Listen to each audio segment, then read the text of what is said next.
discussion, and today we are going to focus about teachers' competency for STEM education, and we have about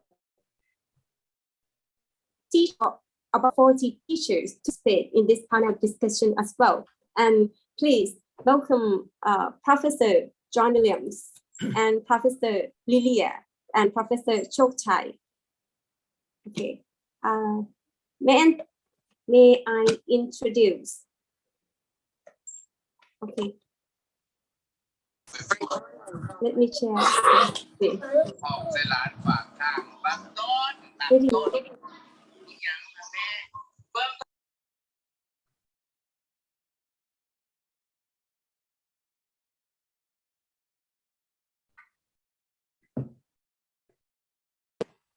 Okay, and our session today is about teacher competency for STEM education. Yeah.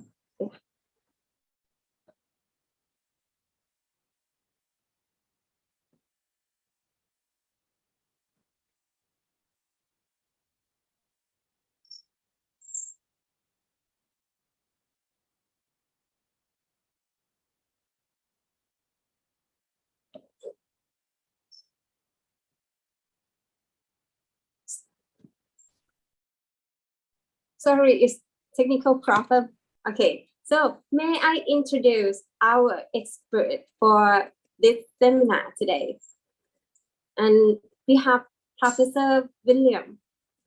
I think everyone knows Professor William from last seminars about STEM education. And may I introduce Professor William again? Professor William is Professor of Education, and he is a Director of Graduate Study in School of Education at Curtin University in Perth, Western Australia. He is keen on research in STEM and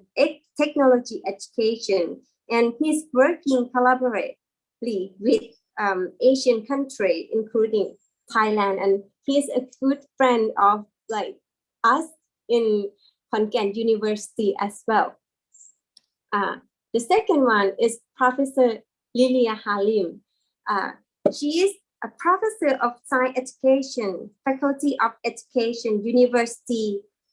Kebangsaan. Is that right, Professor? From Malaysia. And her research interest is about pedagogical content knowledge, and particularly model for promoting innovation thinking inside such as STEM education. And the third one is Assistant Professor Dr. Chokchai Yoon Yong, and he is Assistant Professor in Science Education at the Faculty of Education, Khon Kaen University, Thailand. And Professor Chokchai is also interested in STEM education and other kind of aspects in STEM education as well. And please welcome all of experts to share the idea of teacher competency for STEM education. And I have a question to raise before we have like discussion. And actually, I have two questions for all of you. The first one is I wonder about the teacher competency in your idea. Could you please share what teacher competency in your idea and why it is important for teacher in STEM education? And I'm gonna ask both two questions for you guys to bear in mind, and you can share it continually. You don't have to test. So whatever you want to talk about these two questions, just share an idea for us. And the second one is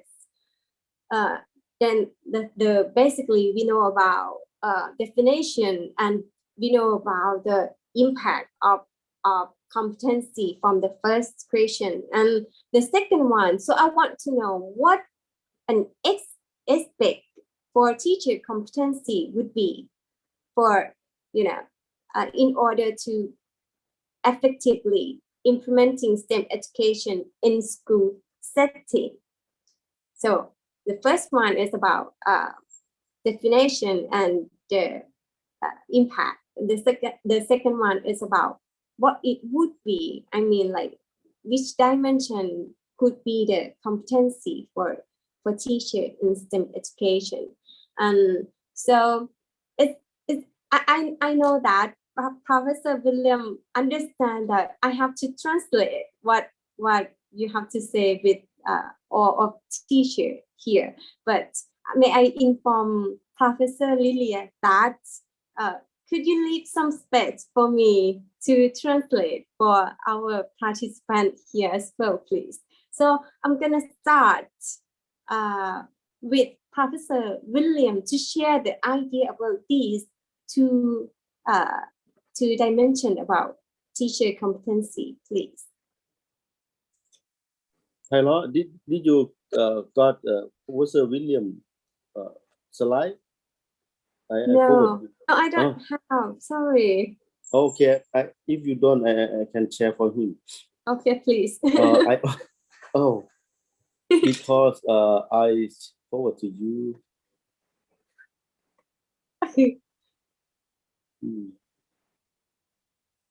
Waiting for me, John.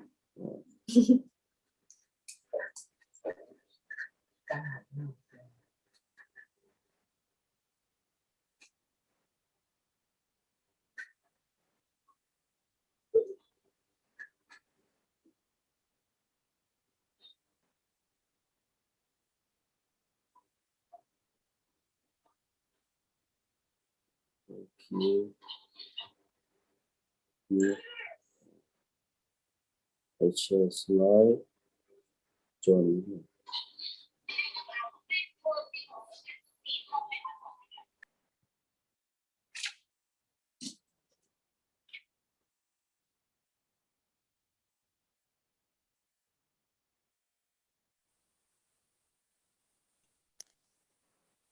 Okay, John, you see my slide? You see your slide? Okay, yeah, I can. Thank you, Chokchai. So I'll go through these quite quickly, and then maybe when we have more discussion, we can refer back to the ideas if we like. Okay, the first slide. So I think when we're talking about teacher competencies, we need to know what area of STEM it is that we're talking about. For example, on this spectrum here, I just have two ideas at each end of the spectrum. And both of them can be called STEM, but the teachers who are teaching them would have quite different competencies. Okay, so you stop here for me to translate? Yeah. Okay. ก็คือตอนที่เราพูดถึงสมรรถนะของ STEM นะคะเราก็ต้องดูว่าคือเราจะพูดถึงในแง่มุมไหนนะคะก็คือในส่วนนี้นะคะอาจารย์พูดถึงสเปกตรัมก็คือพูดถึงแนวทางนะคะว่าถ้าเราพูดถึง STEM เราก็ต้องดูซิว่าเราจะมองในส่วนไหนจากกราฟในสไลด์นี้นะคะ Okay, you can continue. So the two examples are a STEM teacher at lower primary. So this STEM teacher would be using play as the process for students. So it's not as sophisticated as design or project-based, it's just play. The activities are integrated, and often it's the one teacher that's teaching everything. Then if we compare that with an upper secondary STEM teacher, in this case, often the focus is the recall of knowledge, the disciplines are separate, and there's multiple teachers. So if we're thinking about teacher competency, then we have to determine which level the teacher is teaching at because they're very different. โอเคก็คือถ้าเราอยากที่จะนิยามนะคะอยากจะให้ความหมายของคำว่าสมรรถนะของครูในการจัดการเรียนรู้ STEM อย่างแรกเราก็ต้องรู้ก่อนว่าเป็นครู STEM ในระดับไหนถ้าเป็นครู STEM ในเด็กน้อยนะคะ lower primary ก็คือเป็นเด็กประถมที่เล็กๆนะคะคือจะโฟกัสไปที่การเล่นการ process ของการเล่นการเรียนรู้ในส่วนของกิจกรรมที่เป็นเพลย์มากกว่าแทนที่จะโฟกัสในส่วนของพวกหลักการอะไรต่างๆนะคะแล้วก็คือบางที project based learning อาจจะแบบว่าอาจจะไม่เหมาะสมเท่าไหร่นะที่จะถูกประเมินในส่วนนี้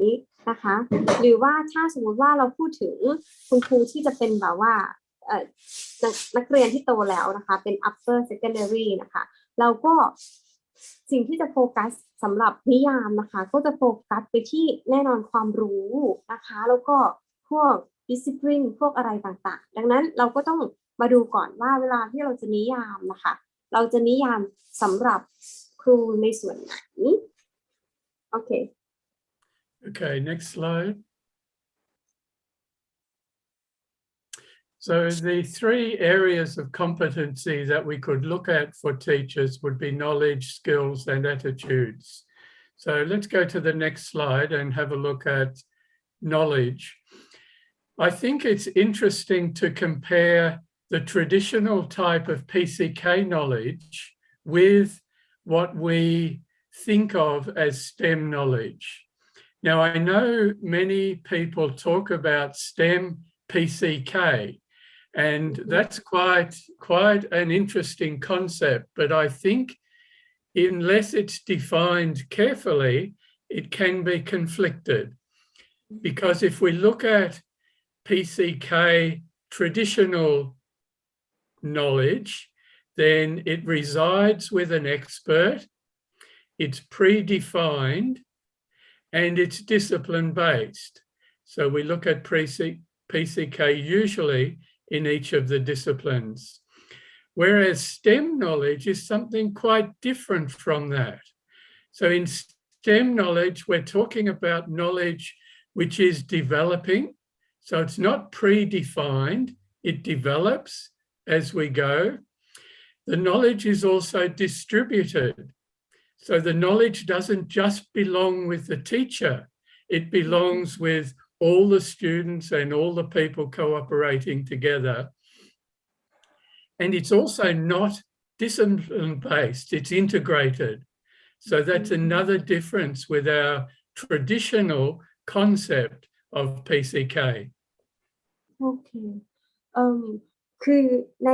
เวลาที่เราพูดถึงสมรรถนะก็จะประกอบด้วย3ส่วนก็คือความรู้ทักษะแล้วก็ attitude ตอนนี้ก็คือ professor มาไฮไลท์ที่คำว่าความรู้ซึ่งคำว่าความรู้ในส่วนนี้ก็จะเป็นความรู้เกี่ยวกับการจัดการเรียนรู้หรือ PCK นั่นเองซึ่ง professor ก็จะไฮไลท์ความแตกต่างของคำว่า PCK กับ STEM ก่อนแล้วจริงๆแล้วนะคะมีคนพยายามที่จะพูดถึง PCK ของ STEM education อยู่เหมือนกันแต่ว่าลองมาดูซิว่าคำว่า PCK ที่เป็น traditional กับ STEM กับ knowledge ของ PCK กับ knowledge ของ STEM นะคะมันมีความต่างกันอย่างไรก็คือ PCK ที่เป็น knowledge ที่เป็น PCK นะคะก็จะประกอบด้วย3ส่วนก็คือปกติก็คือเราก็พูดถึงความรู้ในส่วนที่ predefine ก็คือที่มีการพูดถึงแล้วเป็นความรู้ความจำนะคะแล้วก็เป็นในส่วนของเนื้อหาที่เราเน้นย้ำเข้าไปแล้วก็คุณครูเป็นส่วนของที่เป็นผู้เชี่ยวชาญในส่วนของความรู้นั้นๆนะคะในส่วนของ PCK นะคะแต่ว่าในส่วนของ STEM นะคะมันมีความแตกต่างจาก PCK นะถ้าพูดถึงความรู้นะคะความรู้ของ STEM นะคะเป็นในส่วนของการพัฒนาแล้วก็เป็นในส่วนของการมีส่วนร่วมแล้วก็เป็นในส่วนของการบูรณาการซึ่งจริงๆแล้วนะคะมี STEM อีก ที่เรียกว่าความรู้นะคะเราโฟกัสไปที่เด็กเราโฟกัสไปที่การมีส่วนร่วมของเด็กการพัฒนาของเด็กแทนที่จะโฟกัสไปที่ความรู้ของคุณครูเหมือนknowledge เกี่ยวกับ PCK โอเค Okay, thank you. Next slide. So in terms of the skills that STEM teachers need, I don't think they need anything special. They just need to be good teachers. So if we think about the pedagogical skills that good teachers have, those skills are student-centered, and that's a STEM philosophy. Teachers need to be flexible and adaptive. So as things happen in class, teachers need to be able to change their approach. They need to have a focus on individual learning, and any good teacher focuses on the individual, and that's a part of our STEM philosophy as well. And then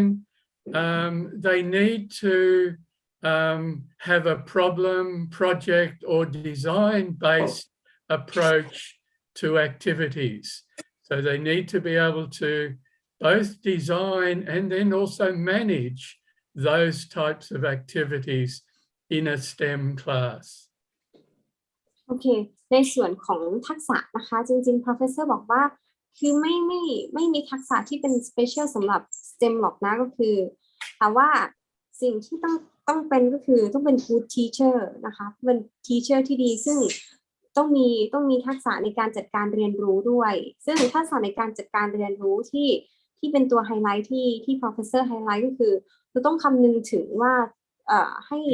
นักเรียนเป็นศูนย์กลางนะคะเป็น student center นะคะในการจัดการเรียนรู้อันนี้คือเป็น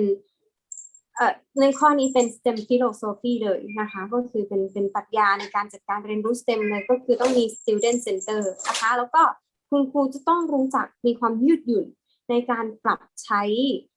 ในทักษะในการจัดการเรียนรู้นั้นซึ่งถ้า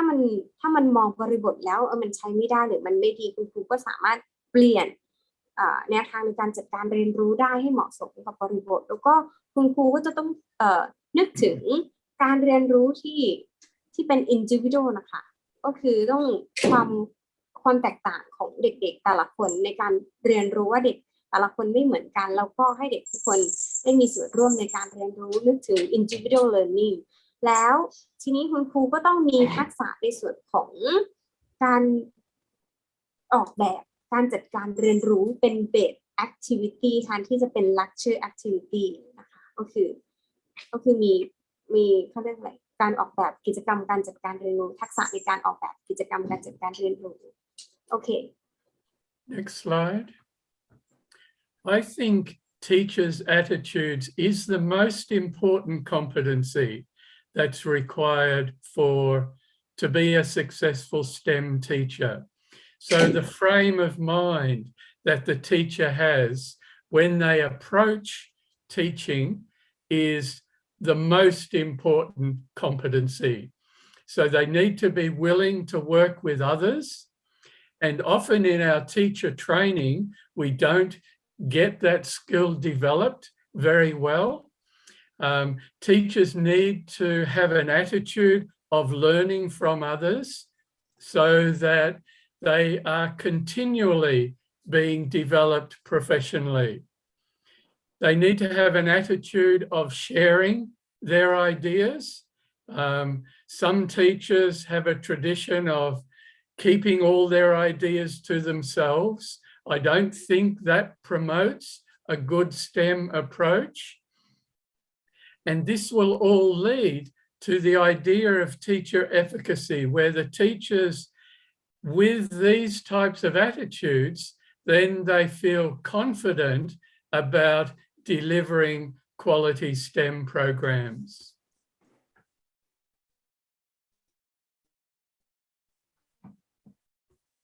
Hello. Hello. Hello. We've lost her. Okay. Okay. May I translate? เออโอเคเพราะเรื่อง attitude เนี่ยก็คือสิ่งที่ครูเนี่ยก็มีความมั่นใจที่ต้องทำที่ต้องสอน STEM นะครับก็อย่างเช่นการทำงานร่วมกับคนอื่นกับการเรียนรู้จากคนอื่นซึ่งของพวกนี้ก็จะทำให้เราไม่ได้มองว่าตัวเรามีความรู้ที่เต็มแก้วนะครับแล้วก็รู้คือพัฒนาตัวเองอย่างสม่ำเสมอเนาะเพราะเรื่องพวกนี้มันเป็นเรื่องที่ไม่ใช่มีแค่องค์ความรู้ของตัวเองนะครับเป็นเรื่องที่ต้องทำงานกับคนอื่นแล้วก็ต่อเนื่องกันกับการพัฒนาตัวเองก็คือการแชร์ไอเดียที่สำคัญก็คือต้องมี self efficacy ความมั่นใจในตัวเองที่จะทำและคิดว่าตัวเองทำสำเร็จนะครับก็เป็นเจตคติที่ดีที่จะต้องสอน STEM โอเคจอห์น Okay, and then I just have one final slide which I'll refer to quickly. And that's related to the need for research. All teachers need to be undertaking action research with their classes, particularly with STEM activities, because there's still so much we need to know about how good quality STEM works. And unless you're researching your practice, how do you know if you're achieving the goals that you've set? So my final slide is really just an appeal for everyone to conduct action research on what you do in your class and then to share that with other people. And so we develop a community of STEM knowledge and STEM understanding.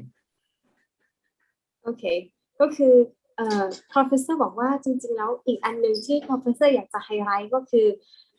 คุณครูนะคะจะต้องทำ action research เกี่ยวกับ STEM นะก็คือน่าจะควรจะมีสมรรถนะนี้นะคะเนื่องจากว่าอะไรก็คือ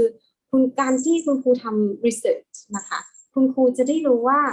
คือการสอนของคุณครูน่ะเป็นอย่างไรคือเป็นการ verify การสอนของคุณครูด้วย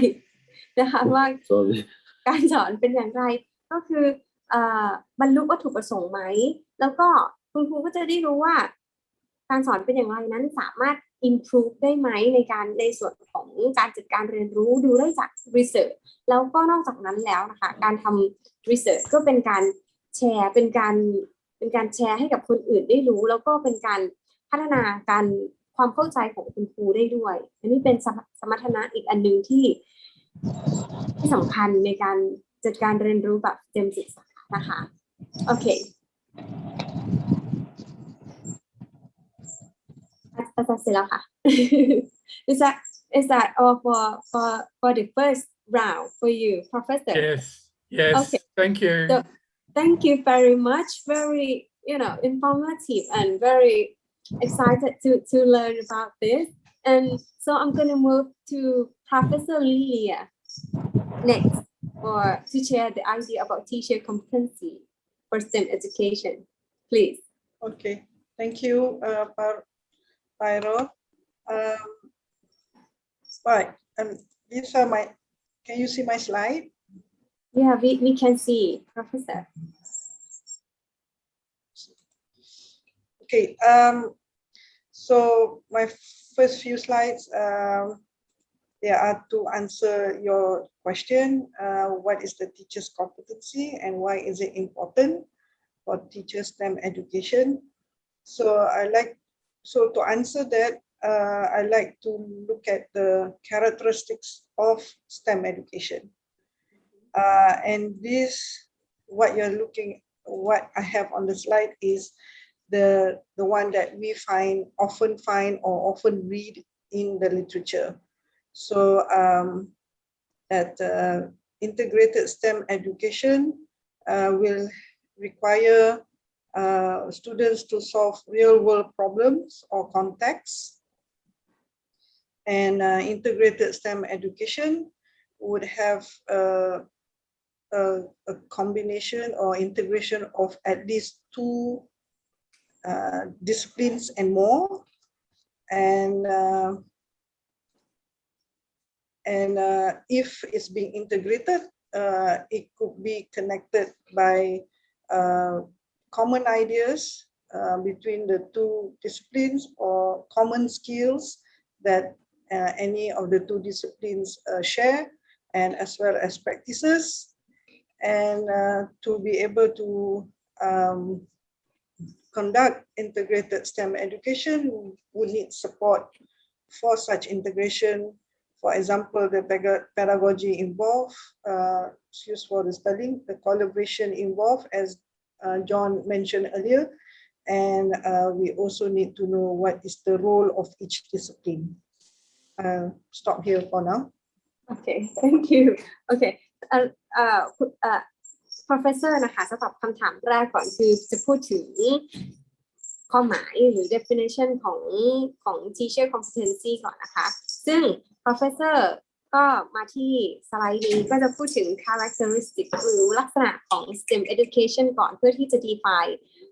คำว่า teacher competency นะคะซึ่ง characteristic ของ STEM education ที่เราเคยเห็นตามเปเปอร์หรือตามบทความต่างๆที่ทางผู้เชี่ยวชาญหรือ scholar ได้พูดถึงก็คือจะพูดถึง real world problem or context นะคะซึ่ง real world problem context นี้นะคะจะเป็นการ connect idea แล้วก็หรือว่าเป็นการบูรณาการ discipline นะคะซึ่งตั้งแต่2 discipline ขึ้นไปนะคะหรือ4 discipline ตามที่ทุกคนรู้แต่ว่า at least 2 discipline นะคะ2หลักการ2เนื้อหา2รายวิชานะคะเพื่อที่จะ connect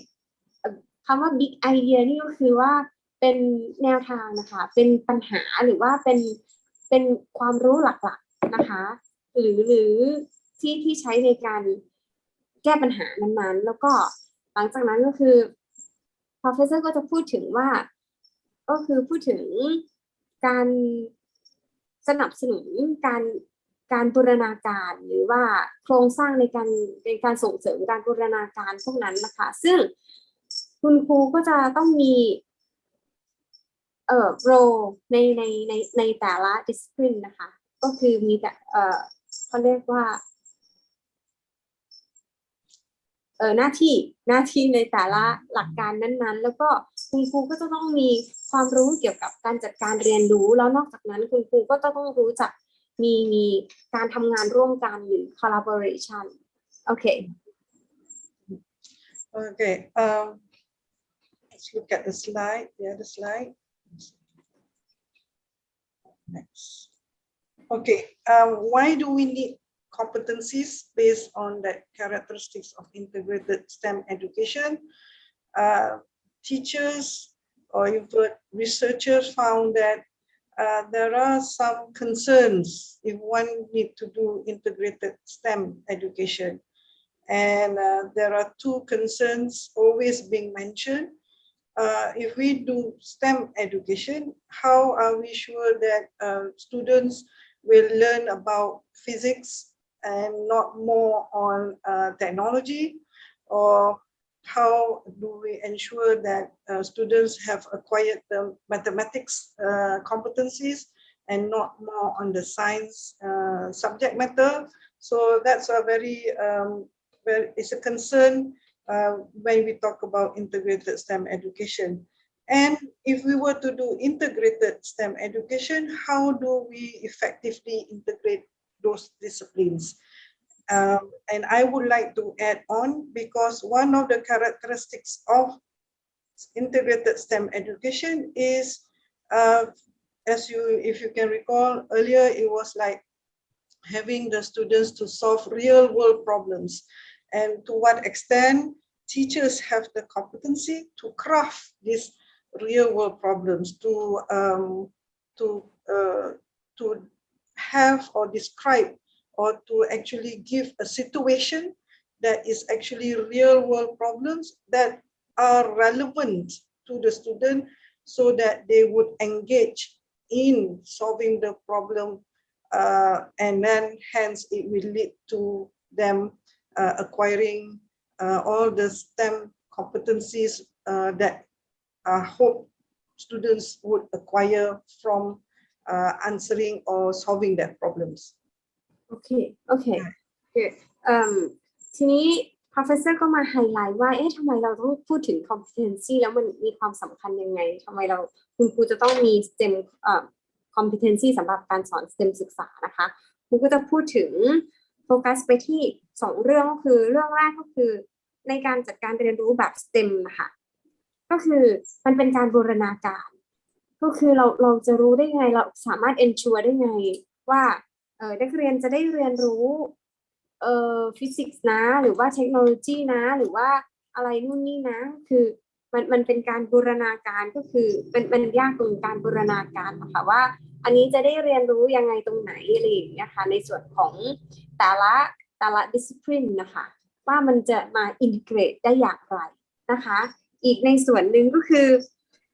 อาจารย์ก็จะพูดถึงเน้นย้ำไปที่เด็กๆแล้วก็การจัดการเรียนรู้นะคะการจัดการเรียนรู้เน้นย้ำในส่วนของการที่คุณครูจะต้องนำ real world situation มาเป็นเขาเรียกอะไรมาเป็น trigger ในการจัดการเรียนรู้นะคะคุณครูจะต้องมีความรู้มีสมรรถนะนะเพื่อที่จะเชื่อมความรู้ในส่วนของ real world problem กับสิ่งที่จะอินทิเกรตกับความรู้ของนักเรียนมาให้นักเรียนได้แก้ปัญหาแล้วทีนี้คือในส่วนนี้นะคะคุณครูจะต้องนึกถึงว่าจะทำยังไงที่จะนำ real world problem มาแล้วก็ทำให้นักเรียนได้เรียนรู้ในส่วนเนื้อหาแล้วก็สกิลอย่างมีประสิทธิภาพมันก็ต้องมีสมรรถนะอย่างนี้ค่ะก็คือคำว่า craft ก็คือน่าจะทำให้นักเรียนตึงใจนะคะตึงติดใน real world problem นั้นๆนะคะในการแก้ปัญหาโอเคก็เดี๋ยวผมเพิ่มเติมเรื่องคราฟหนึ่งคราฟนี่มันเป็นอะไรที่แบบแปลว่าไงนะแต่ว่าจริงๆการแกะสลักหรือว่าการทำให้บอกว่าใช่ไหมคะคือไอเดียคราฟในประเทศเราเนี่ยค่อนข้างจะไม่ถูกกฎหมายเช่นว่าทำเบียร์คราฟนี่นะครับทำไม่ได้นะคือคราฟคือทำเองคือตัวของเราทำเองแก้ปัญหาด้วยตัวเองนั้นคราฟมันให้นึกถึงพวกทำของคราฟต่างๆเอาไปใช้แบบนั้นแต่ว่าถ้าทำแกะคือแปลความหมายตรงตัวก็แบบที่ไพเราะพูดแหละแต่คราวนี้เป็น adjective เนี่ยมันการสร้างขึ้นมาเองแบบแฮนด์เมดเขาจะต้องสร้างขึ้นมาเอง Okay, we go to the next slide. So what are the competencies, again, based on the characteristics and the concerns raised by the teachers or researchers in the literature? So, of course, as mentioned earlier, we could actually, first is about how do you do the integration, that is the nature of integration. How many number of disciplines do we want to do just STEM, or we want to include other disciplines like non-STEM subjects? Need to consider the breadth and the depth, and also themes here referring to the context I mentioned earlier. Of course, the teaching and learning activities related to, normally related to integrated STEM education would refer to conduct an inquiry activity, and PBL or problem-based or project-based learning also draws upon inquiry skills. And now we have the design-based pedagogy that is focusing on engineering design. And to do all this, we need to have team teaching and to plan in a team, because as mentioned earlier by Professor Williams, that we are trained in our own subject matter. So if we need to do an integration of 2 disciplines, we need to do that. And of course, when these are sort of teaching and learning activities, assessment activities need to be beyond the pen and paper pencil tests. And these are some of the examples of activities, case study, and evaluating the artifact. Artifact here is probably if there's a project based looking to the product or prototype that has been developed. And last but not least, the mindset of the teachers and other skills other than the pedagogical skills, meaning readiness, self-efficacy, ability to collaborate, humility, meaning if the focus is on physics, then we have to have, if we want to integrate with engineering design process, we need to acknowledge one's expertise so that such collaboration, effective collaboration, could be inculcated. And also, because when we talk about integration, we need to have also systems thinking, that is to look to see how one discipline is informs the other and how it can be integrated. And I would add on what we call scientific creativity. For teachers to one thing, have the students to be innovative, to be creative. Teachers themselves need to have this scientific creativity as well, which is being propagated by Eddie and Philip Eddy from King's. So I'll just stop here. So these are the competencies based on the characteristics that I started off earlier. Thank you, Viola. Okay. Can I just ask? Can I conclude that the right one, the top right one, can I say that is what we call PCK? Is that include teaching and assessment? Yes, yes, you can call that. Yes. Okay. So and the left one, what I mean, like if I have to say in one word, what it should be in curriculum. The curriculum. curriculum. Yes. Yes. All right. Okay. So I start interpret for them. Okay. Thank you. Okay. Thanks. Professor Lilia ก็บอกว่าอันนี้คือ competency ที่ Professor Lilia ท่านไฮไลท์นะคะท่านหมายถึงว่าตระหนักว่าคุณครูควรจะมีพวกนี้แหละอย่างเนี่ยค่ะก็คือตรงที่เป็นด้านซ้ายมือก็จะพูดถึงเรื่องว่าnumber of discipline เขามีอะไรบ้างที่สามารถมา integrate ได้แล้วมีใน STEM นะคะเป็นทรายไหมหรือว่าเป็น non STEM ไหมก็คือจริงๆแล้วคำว่า STEM เราเวลาเรา integrate นะคะเราก็จะไม่พูดถึงแค่4อันนี้เท่านั้นคือเรา integrate อย่างอื่นก็ได้เนี่ยนะคะแต่ว่าอย่างน้อยก็คือต้องมี2เนื้อหาหลักที่จะต้องมา integrate แล้วก็เราพูดถึง curriculum ด้วยว่าเราจะเอาส่วนไหนของเนื้อหาใน curriculum นะคะมา integrate นะคะมันลึกแค่ไหนหรือว่ามันแค่พื้นอะไรอย่างเงี้ยค่ะแล้วก็เราพูดถึงธีมด้วยนะคะเวลาที่เราคือต้องมีธีมนะคะเราก็จะไม่แบบว่า separate เป็นเขาเรียกอะไรเป็น subject ไปเราจะพูดถึงธีมเพื่อที่จะเอาเนื้อหาพวกนั้นนะคะมา integrate แล้วก็พูดถึงว่ามันควรจะเป็นแบบว่าวิชาหลักหรือวิชาเลือกอะไรอย่างเงี้ยนะคะในการที่จะพูดถึงการ integrate STEM นะคะก็คืออันนี้ก็เลยถามอาจารย์ว่าอันนี้ถ้าจะพูดกรุ๊ปใน one word จะเรียกว่าอะไรอาจารย์บอกว่าเป็น curriculum เกี่ยวกับหลักสูตรเกี่ยวกับการจัดการเนื้อหานะคะแล้วก็ในส่วนของทางด้านขวามือที่เป็นรูปนาฬิกาทรายนะคะก็เลยถามอาจารย์ว่าอาจารย์คะถ้าอย่างนี้ก็จะพูดได้ไหมคะว่าส่วนใน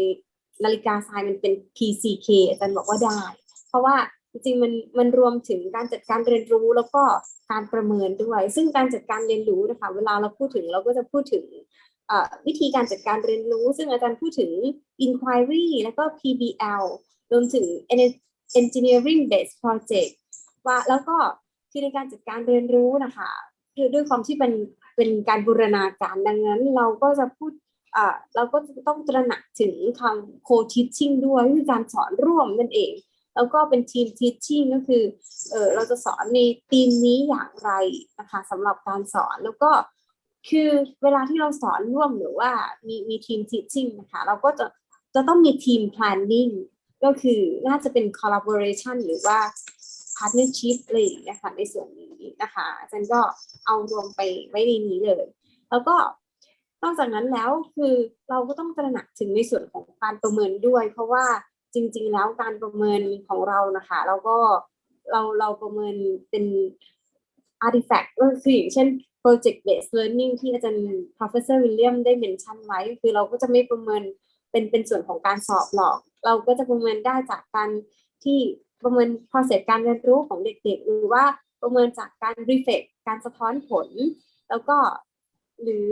ประเมินจากการให้ทำ essay ก็คือคล้ายๆ portfolio นั่นเองนะคะแล้วอันอีกอันหนึ่งก็คืออาจารย์พูดถึง mindset แล้วก็ skill mindset ในที่นี้บางทีก็จะเรียกว่า attitude ที่คุณครูพูดถึงก็ได้นะคะ mindset ในที่นี้ก็คือความเชื่อแล้วก็ทัศนคตินั่นเองนะคะซึ่งก็ต้องมีทัศนคติเกี่ยวกับการ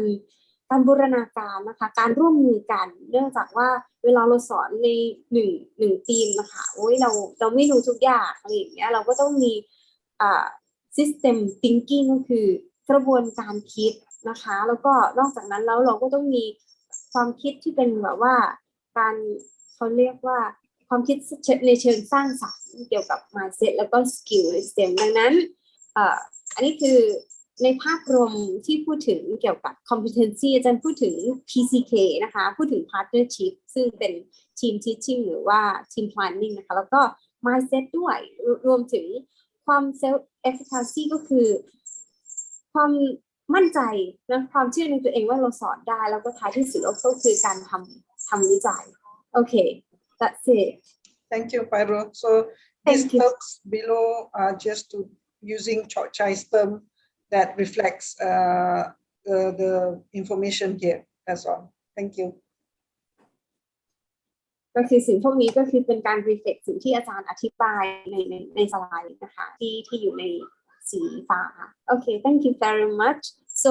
next we are going to move to assistant Professor Chok Chai to share an idea about teacher competency for STEM education. Please, Professor Chok Chai. Let me stop share. Can you Okay. Okay, thank you, Pilot. May I share the screen? Looking for okay. Share the screen.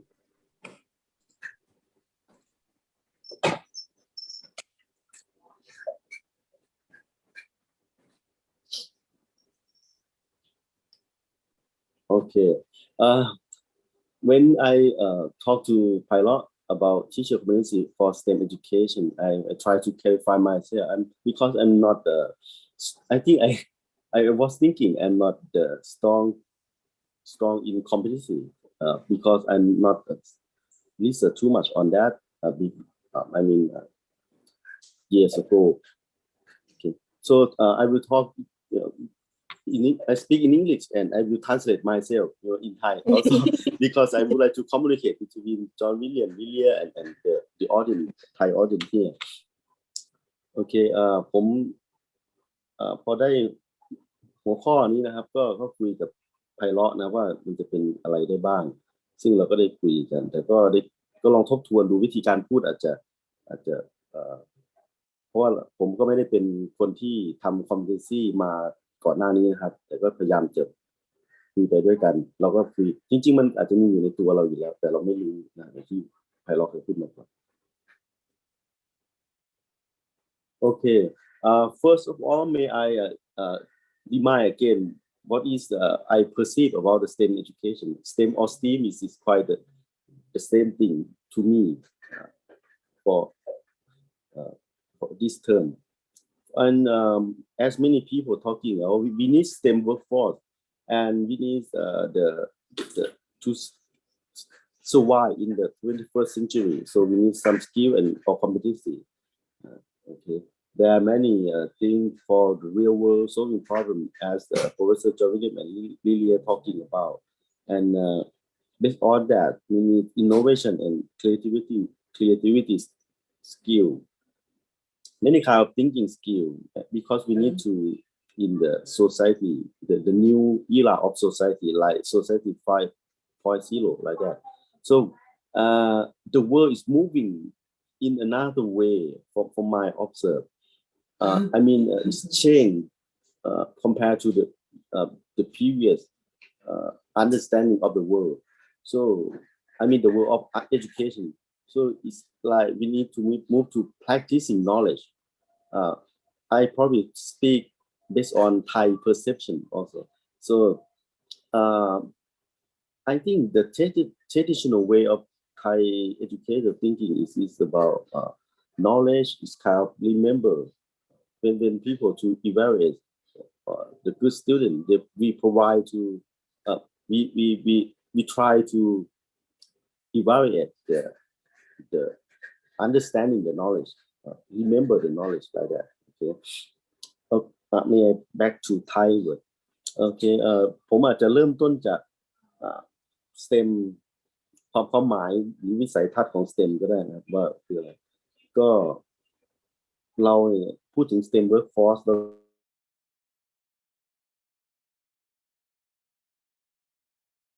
ทำงานเกี่ยวกับวิศวกรรมและคณิตศาสตร์ได้มันมีงานหลายอย่างที่เป็น STEM อยู่ในโลกปัจจุบันนี้นะครับต้องการแล้วก็กลับมาดูสมรรถนะหรือทักษะที่ต้องการในศตวรรษที่21เราต้องการคนที่ทำนวัตกรรมอะไรต่างๆได้ซึ่งการทำนวัตกรรมถ้าเราดูนะครับเราดูจากคนที่ประสบความสำเร็จเขาไม่ได้เก่งคนเดียวนะเขาต้องการพาร์ทเนอร์ชิพใช่ไหมอันนี้พูดเยอะกว่าภาษาอังกฤษนะนี่ ต้องการพาร์ทเนอร์ชิพแล้วก็คนที่สามารถแก้ปัญหาในชีวิตจริงได้นะครับเราต้องกล้าเผชิญปัญหากับมันแล้วแก้ปัญหาพวกนี้มันมีเยอะแยะมากมายเป็นโจทย์ปัญหาใหม่ๆมากมายนะครับแล้วอีกอันหนึ่งก็คือวิธีคิดของเราทักษะการคิดต้องปรับเปลี่ยนนะคิดแบบinventive thinking คิดแบบการคิดเชิงคำนวณใช่ไหมคิดแบบคอมพิวเตอร์สังคมในยุค 5.0 ที่กำลังจะมามันต้องการคนที่คิดแบบนี้เพราะฉะนั้นมันก็เห็นทิศทางว่าเราต้องการจะ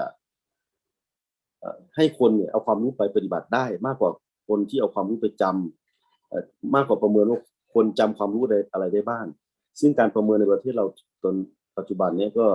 ยังไม่เด่นชัดที่จะประเมินเรื่องของการเอาความรู้ไปปฏิบัติมันเป็นแบบวิธีคิดดั้งเดิมที่จะประเมินแบบความรู้ความจำนะครับที่เป็นแบบนั้นอยู่และนี่คือ STEM education เราต้องการ practice knowledge นั่นเอง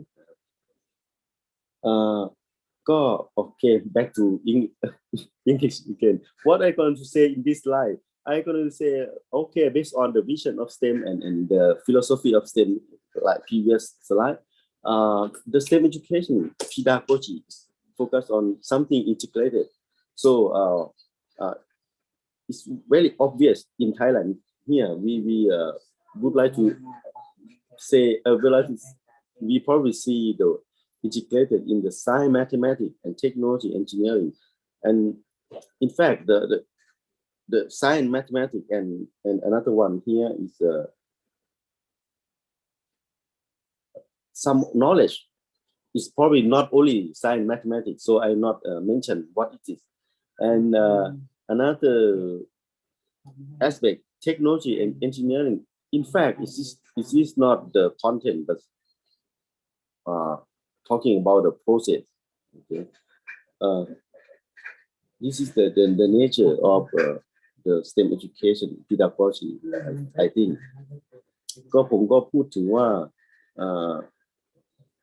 STEM education เนี่ยโดยธรรมชาติแล้วเนี่ยการสอนต้องเป็นแบบไหนก็จะต้องบูรณาการเนื้อหาแล้วก็บูรณาการกระบวนการต่างๆเพื่อไปปฏิบัตินะครับซึ่งการบูรณาการเนื้อหาที่สำคัญที่สุดก็คือว่าได้เป็นวิทยาศาสตร์กับคณิตศาสตร์แต่จริงๆก็ไม่ได้มีแค่เนื้อหาพวกนี้นะระหว่างที่เราจะแก้ปัญหาต่างๆเราก็ต้องบูรณาการความรู้ใช่ไหมครับไปใช้ก็คงไม่ใช่เพียงแค่วิทยาคณิตอาจจะมีความรู้ที่เป็นวัฒนธรรมสังคมศิลปะอะไรพวกนี้การเมืองอะไรเงี้ยไปได้หมดนะครับเพราะว่าการที่จะทำงานให้สำเร็จมันก็คงไม่ใช่แค่ความรู้วิทยาคณิตแต่ไอเดียที่จะเอาไปปฏิบัติมันเป็นไอเดียของเทคโนโลยีและก็วิศวกรรมนั้นเราต้องมองโทนแบบนี้เพราะผมจึงไม่ค่อยเห็นด้วยถ้าจะมีใครจะมาจำแนกซิอันไหนคือ S อันไหนคือ T อันไหนคือ M มันไม่สามารถจำแนกได้มันอยู่ด้วยกันนะครับผมพูดหลายครั้งว่าถ้าจะอธิบายว่าอาจารย์โชคชัยหล่อเหมือนใครนะครับมองด้านซ้ายเหมือนณเดชน์มองด้านขวาเหมือนเวียก็คงไม่ได้นะมันเป็นแบบนี้มันอยู่ในตัวอันเดียวกันอันนี้ไม่มีในภาษาอังกฤษนะครับถ้าพูดมาLilia, when I translate in Thai, I probably more detail. For example, give some example more than in English because English just try to communicate what I wanted to say about. Okay. Okay. Move to next slide. Okay, so I'm ask myself. I mean, I'm not strong in this area, so I ask myself, what is the competency? The competency is something that is like performance. It appear when we practice knowledge or when we solving problem, but it's like the ice mountain. So in under the sea, under the water, is knowledge, skill, and attitude is very is similar to Professor John Williams talking about. So I'm happy that I on the right track, John. It's like that. So the competency for STEM education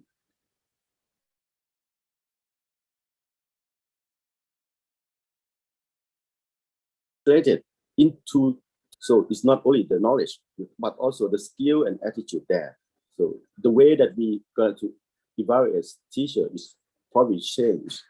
So before that we try to focus the knowledge, it's like PCK, right? But the skill and I just understand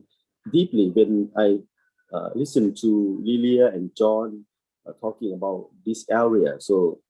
I deeper understand after I hear your discuss on this. Okay, I back to Thai. ผมเนี่ยก็พยายามที่จะอธิบายว่า competency มันคืออะไรเนาะซึ่งมันเป็นสิ่งที่แสดงออกในตัวของคนคนนั้นที่จะแก้ปัญหาที่จะสอน STEM เพราะฉะนั้นจริงๆแล้วperformance ที่เราแสดงออกเนี่ยมันไม่ได้มีเพียงแค่ตัวความรู้นะมันเป็นทักษะและก็ทัศนคติที่ทำให้สำเร็จซึ่งทัศนคติหรือเจตคติที่ทำให้สำเร็จนะผมไม่แน่ใจแปลผิดไหมอันนี้นะ attitude นะมันแสดงออกในเรื่องของ competency เพราะฉะนั้นเวลาเราประเมินเราก็คงไม่ประเมินแยกหรอกมันประเมินรวมไปในเดียวกันokay back to this slide again and I for me I'm quite difficult to distinguish between knowledge, skill and attitude when I consider the STEM education but when I see your slide, I mean Professor Lilia and John, it's quite clear because you guys try to distinguish this, like self-efficacy is quite obviously in the attitude. Okay, so in fact, there are many variables about teacher competency around when researchers try to do STEM education research. They provide something, they focus on some aspect already. So I think competency, we need to integrate it up what they thinking around ก็ผมพยายามแชร์ไอเดียกับเขาว่าจริงๆผมก็ไม่แน่ใจว่าผมจะจำแนกออกไหมว่า knowledge, skill and attitude คืออะไรในตัวแปรที่นักวิทยาศาสตร์เขาทำวิจัยเกี่ยวกับ STEM นะครับแต่วันนี้ก็จอห์นกับลิเลียเขาก็ได้ช่วยให้เราจำแนกได้ชัดว่ามันคืออะไรเพราะว่างานวิจัยพวกนี้เขาก็ทำอยู่ไปเยอะแยะมากมายนะแต่เขาไม่ได้พูดว่ามันคือ competency เขาพูดทีละตัวแปรพูดทีละตัวแปรไปนั้นหน้าที่ของพวกเราอาจจะต้องถ้าเราจะใช้กรอบนี้มาประเมินคุณครูเราจริงๆทีนี้เอาประเมินจริงนะหลักสูตรเราประเมินสมรรถนะนี่จริงๆเพราะฉะนั้นเราคงจะต้องทบทวนแหละมันคืออะไรนะครับเพราะฉะนั้นก็ไปด้วยการเรียนรู้ไปด้วยกันนะครับว่ามันคืออะไรโอเคnext slide as I send you what is my idea. In fact, it's not only my idea. I talked to Pilot about that because Pilot interesting to evaluate this course. I mean, teacher competency. So, is this about the teacher competency? Is this about teacher PCK? And I listened to John talking about the PCK. It's quite inside me about the PCK on STEM education. I learned that I'm not thinking in that way, but you enhance suggest me to carefully thinking about what is PCK for STEM education. I think we need to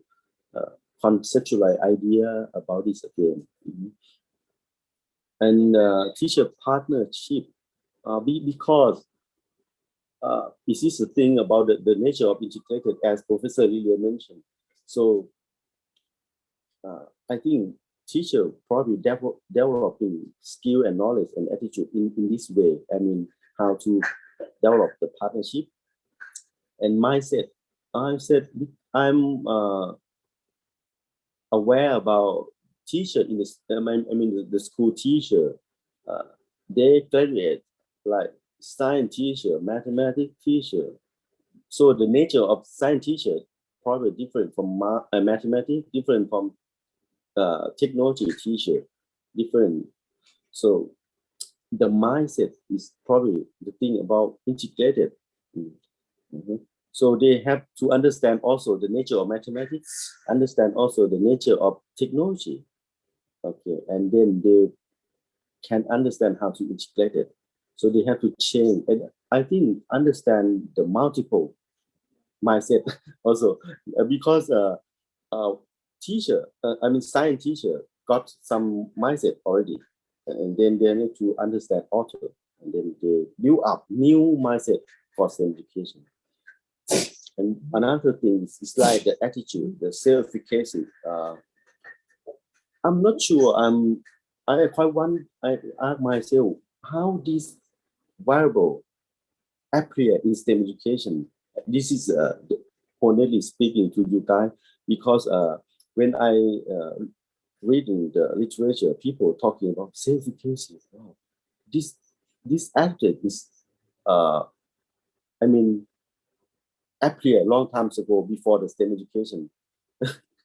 And then I learned from Professor Lilia is when many times Lilia talking about self-efficacy in STEM education, and I try to study further based on your inspiration.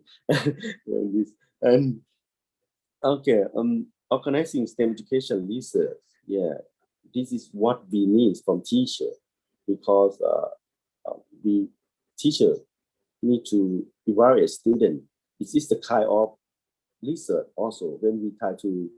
evaluate student in STEM education. So this is I focus on the teacher competency. I probably not go deeply in this aspect because John and Lily are talking about already, and I'm also not clear in deeply in this point because it's probably many things is put together. Okay, I forgot to translate in Thai, so sorry, I will translate. เพราะจาก competency ที่พูดมาเนี่ยก็สมรรถนะที่ครูควรจะมีเกี่ยวกับ STEM ศึกษาเนี่ยก็คงจะพูดถึง PCK เนี่ยก็คือความรู้ที่จะสอนเนื้อหาเฉพาะนั้นๆนะครับในบริบทเฉพาะในหลักสูตรเฉพาะนั้นๆครับเพราะฉะนั้นบางครูบางคนเนี่ยมีความรู้วิทยาศาสตร์มีความรู้ STEM แต่ไม่รู้ว่าจะไปสอนยังไงก็มีนะเพราะฉะนั้นแต่ STEM ยิ่งกว้างใหญ่ไพศาลมากกว่านั้นเพราะว่ามันเกินกว่าที่เราเรียนจบมาเพราะฉะนั้นเราก็ต้องมีความรู้ที่จะเราต้องคิดกันต่อนะว่าจะสอนได้ยังไงในความรู้เนื้อหาเฉพาะใน STEM อะไรพวกนี้นะไม่ใช่ว่ามีความรู้อย่างเดียวจะต้องรู้ว่าจะต้องสอนอย่างไรให้เหมาะกับหลักสูตรกับผู้เรียนอย่างนั้นนะไอ้คำว่า PCK นะครับส่วน partnership พอพูดถึงว่าเราจะทำงานสอน STEM เนี่ยมันต้องออกแบบต้องให้เด็กลงมือปฏิบัติอะไรก็คงต้องการ partnership เพราะทำคนเดียวไม่สำเร็จ partnership อาจจะเป็น partnership ในโรงเรียน partnership กับหน่วยงานข้างนอกอะไรอย่างนี้นะครับแล้วก็ mindset เนี่ยผมก็พูดไปว่า mindset จริงๆ mindset ของครูวิทย์กับ mindset ของครูคณิตศาสตร์ครูคอมพิวเตอร์ครูเทคโนโลยีเนี่ยก็ต่างกันเพราะเราจำเป็นต้องเข้าใจทั้งหมดนี้แหละแล้วเราก็มาสร้างเป็น STEM mindset ของเราซึ่งมันมีรายละเอียดย่อยอยู่ในนั้นนะผมว่าเรากำลังจะต้องสร้าง mindset ใหม่นะครับส่วน self efficacy ก็คือเนื่องจากว่ามันน่าจะเป็นเรื่องเจตคติแหละที่ทำงานให้สำเร็จแต่ว่ามันไม่ได้พูดในโทนที่เป็นแบบอยู่ในจิตใจอ่ะมันเป็นโทนที่ต้องแสดงออกมันเป็นแบบ competency แล้วมันต้องเป็นสิ่ง attitude ที่มันแสดงออกจริงๆมันอาจจะที่พูดอย่างนี้คือไม่สามารถแยกออกได้เลยว่าอันไหนมันเป็น knowledge หรือมันเป็นความพยายามที่ทำให้สำเร็จแล้วอีกนึงก็คือสิ่งที่ขาดไม่ได้คือเรื่องการวิจัยทักษะการวิจัยเพราะว่าการประเมิน STEM เนี่ยประเมินผู้เรียนเนี่ยก็เป็นการทำวิจัยแบบนึงนะครับ Okay, this is what I share you about teacher competency. So it's okay. Back to pilot. May I stop share? Okay, yes, please. So we have like you know a scope of what we are going to talk about, and some of actually all of you reach my question already, 2 questions. So is that all right to just like, because we have one hour for the discussion, and so I don't want to bother you much. So is that all right to just wrap up about teacher competency and what we have to consider, or things that are important that we should go further for teacher competency for us before like we move to question and answer section? Please just wrap up about it and in your idea, please. Okay, sorry. Start So from John, right, pilot? I will go. I will go for Professor John William first, please. Okay, thank you. It's nice to see that we're all thinking along the same lines. Lilia and Chokchai and myself, we all seem to agree on the basic fundamentals of teacher competencies for STEM. So I think that's a good thing that that there's agreement there. I think in summary, I would just like to reiterate that the most important competency, and Chokchai and Lilia also mentioned this as well, is teacher attitude. I think the knowledge of the discipline, we can obtain that through study and research, but the attitude we need to have when we're working with other teachers, when we're designing real-world approaches to our teaching, and when we're sharing our ideas, that's a very important attitude for teachers to have. And I think if they don't gain that competency, then, as Chokchai said, they will not possess the self-efficacy that they need in order to be successful teachers. Very good points. So I'll translate. Professor John นะคะจริงๆแล้วก็คือตอนที่ Professor โชคชัยพูดถึงก็คือจริงๆแล้วอันนี้เป็นเรื่องใหม่สำหรับหลายๆคนแล้วก็สำหรับเราด้วยนะคะเราก็คือในเมืองไทยนี่แหละค่ะแล้วก็หลายๆที่ก็คือเขาไม่ค่อยพูดถึง teacher competency เท่าไหร่ดังนั้นก็คือเป็นเรื่องดีที่เราจะมาโฟกัสเกี่ยวกับ teacher competency ดังนั้น Professor John William ก็เลยบอกว่าโอ๊ยดีใจนะที่ทั้ง3ส่วนคืออาจารย์ลิเลียแล้วก็อาจารย์โชคชัยแล้วก็อาจารย์จอห์นวิลเลียมส์นะคะก็คือเห็นไปในทิศทางเดียวกันว่ามันคืออะไรแล้วมันมีความสำคัญอย่างไรแล้วมันมีอะไรบ้างอะไรอย่างเงี้ยแนวทางเดียวกันก็คือดีใจนะคะแล้วก็ซึ่งทุกคนทั้ง3ท่านนะคะก็มองว่าสิ่งที่สำคัญที่สุดสำหรับ teacher competency ซึ่ง teacher competency ที่พูดถึงก็จะมี3ส่วนก็คือknowledge skill แล้วก็ attitude นะคะก็คือความรู้ทักษะแล้วก็ทัศนคติหรือเจตคตินั่นแหละค่ะแล้ว professor ก็ไฮไลท์ว่าสิ่งที่เป็นส่วนสำคัญที่สุดสำหรับ teacher competency ก็คือส่วนของ attitude ทำไมเพราะอะไร professor บอกว่าในส่วนของ knowledge กับ skill นะคะมันสามารถพัฒนาได้มันสามารถเกณฑ์ได้ระหว่างที่ดำเนินการหรือว่ามี process ของอะไรต่างๆนะคะ2ส่วนนี้นะคะมันพัฒนาได้แต่ว่าถ้าสมมุติว่าในส่วนของ attitude นะคะมันสามารถนำไปสู่ self efficacy หรือว่าการความมั่นใจหรือว่าอะไรก็ตามในการจัดการเรียนรู้ซึ่งในส่วนของ attitude นะคะก็คือด้วยความที่มันเป็น indication นะคะก็คือเขาเรียกว่ามันเป็นการบูรณาการเนาะเราต้องมีการดีไซน์เราต้องมีการแชร์ไอเดียเราต้องมีการนู่นนี่นั่นนะคะถ้าเราไม่มี ทัศนคติในการร่วมมือในการแชร์ในการเล่นเนี้ย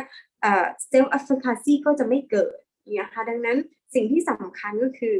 attitude สำคัญมากๆเลยในการที่จะ obtain สมรรถนะการจัดการเรียนรู้ STEM ให้มีประสิทธิภาพ Okay, thank you, Professor. It's very useful and it's very impressed. Thank you. So I'll move to Professor Lilia Halim to wrap up about teacher competency for us. Thank you. Thank you. I couldn't agree more with Professor Williams. Among the three knowledge, skills, and attitudes, teachers' attitudes is the most important skills or competencies to ensure that integrated STEM education is being implemented. Because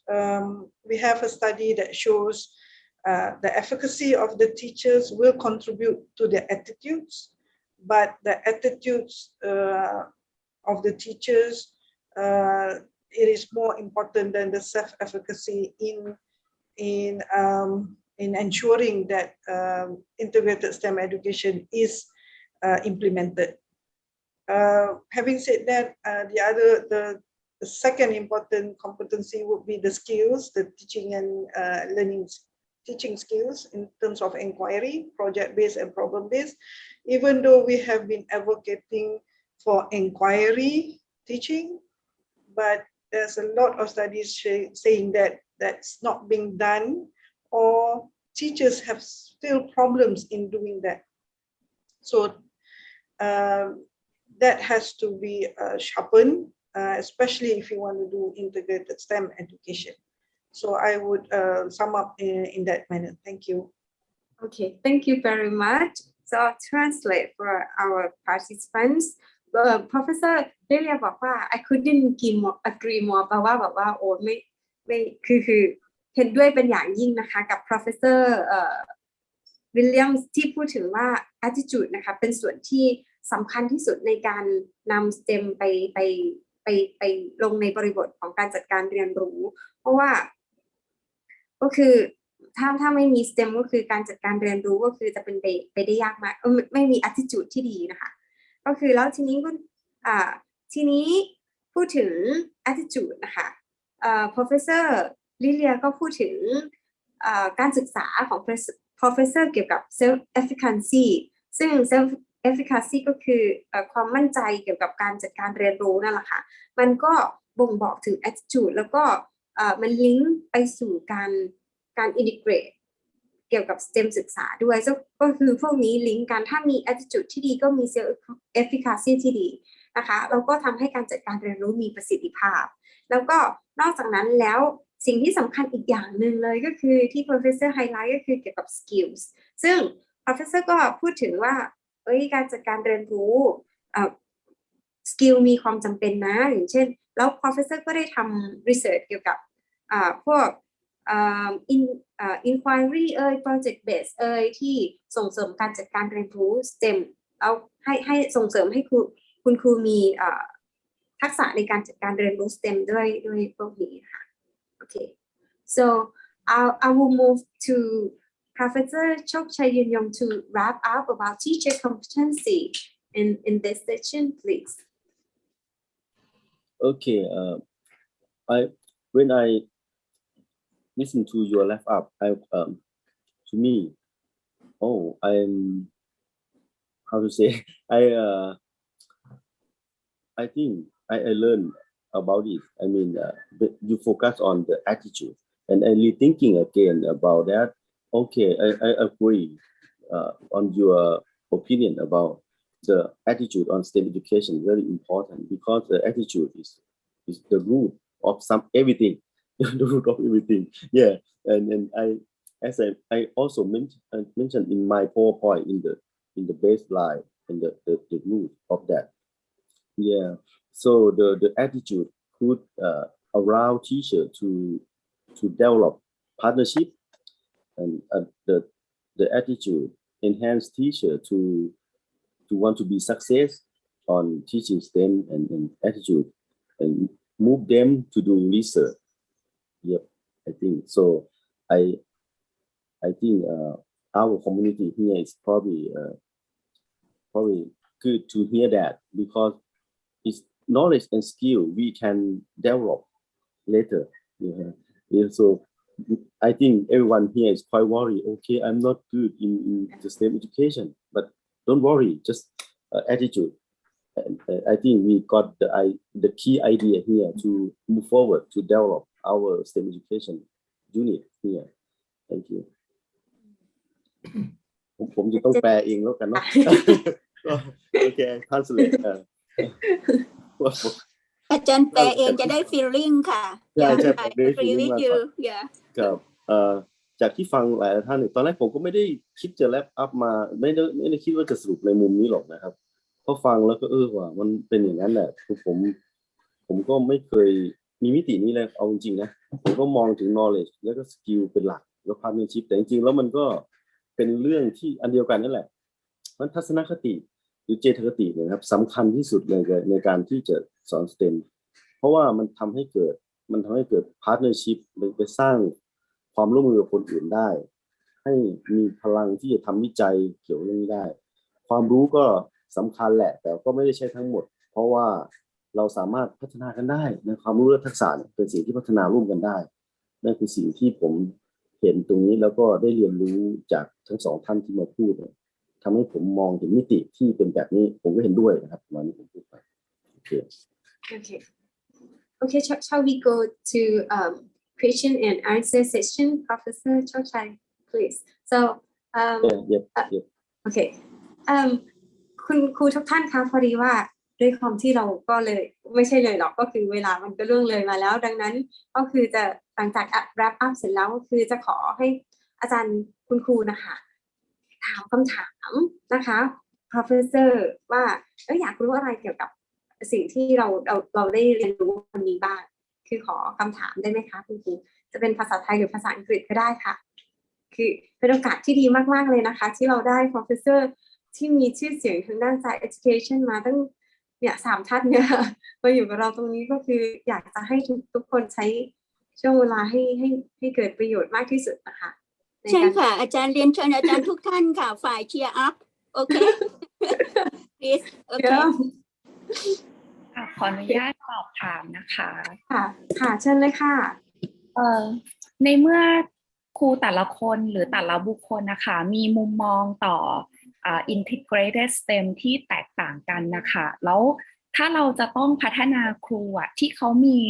integrated STEM แบบ point of view เขาต่างกันน่ะเราควรจะมีกระบวนการในการพัฒนาอย่างไรคะเรียนสอบถาม Professor ค่ะ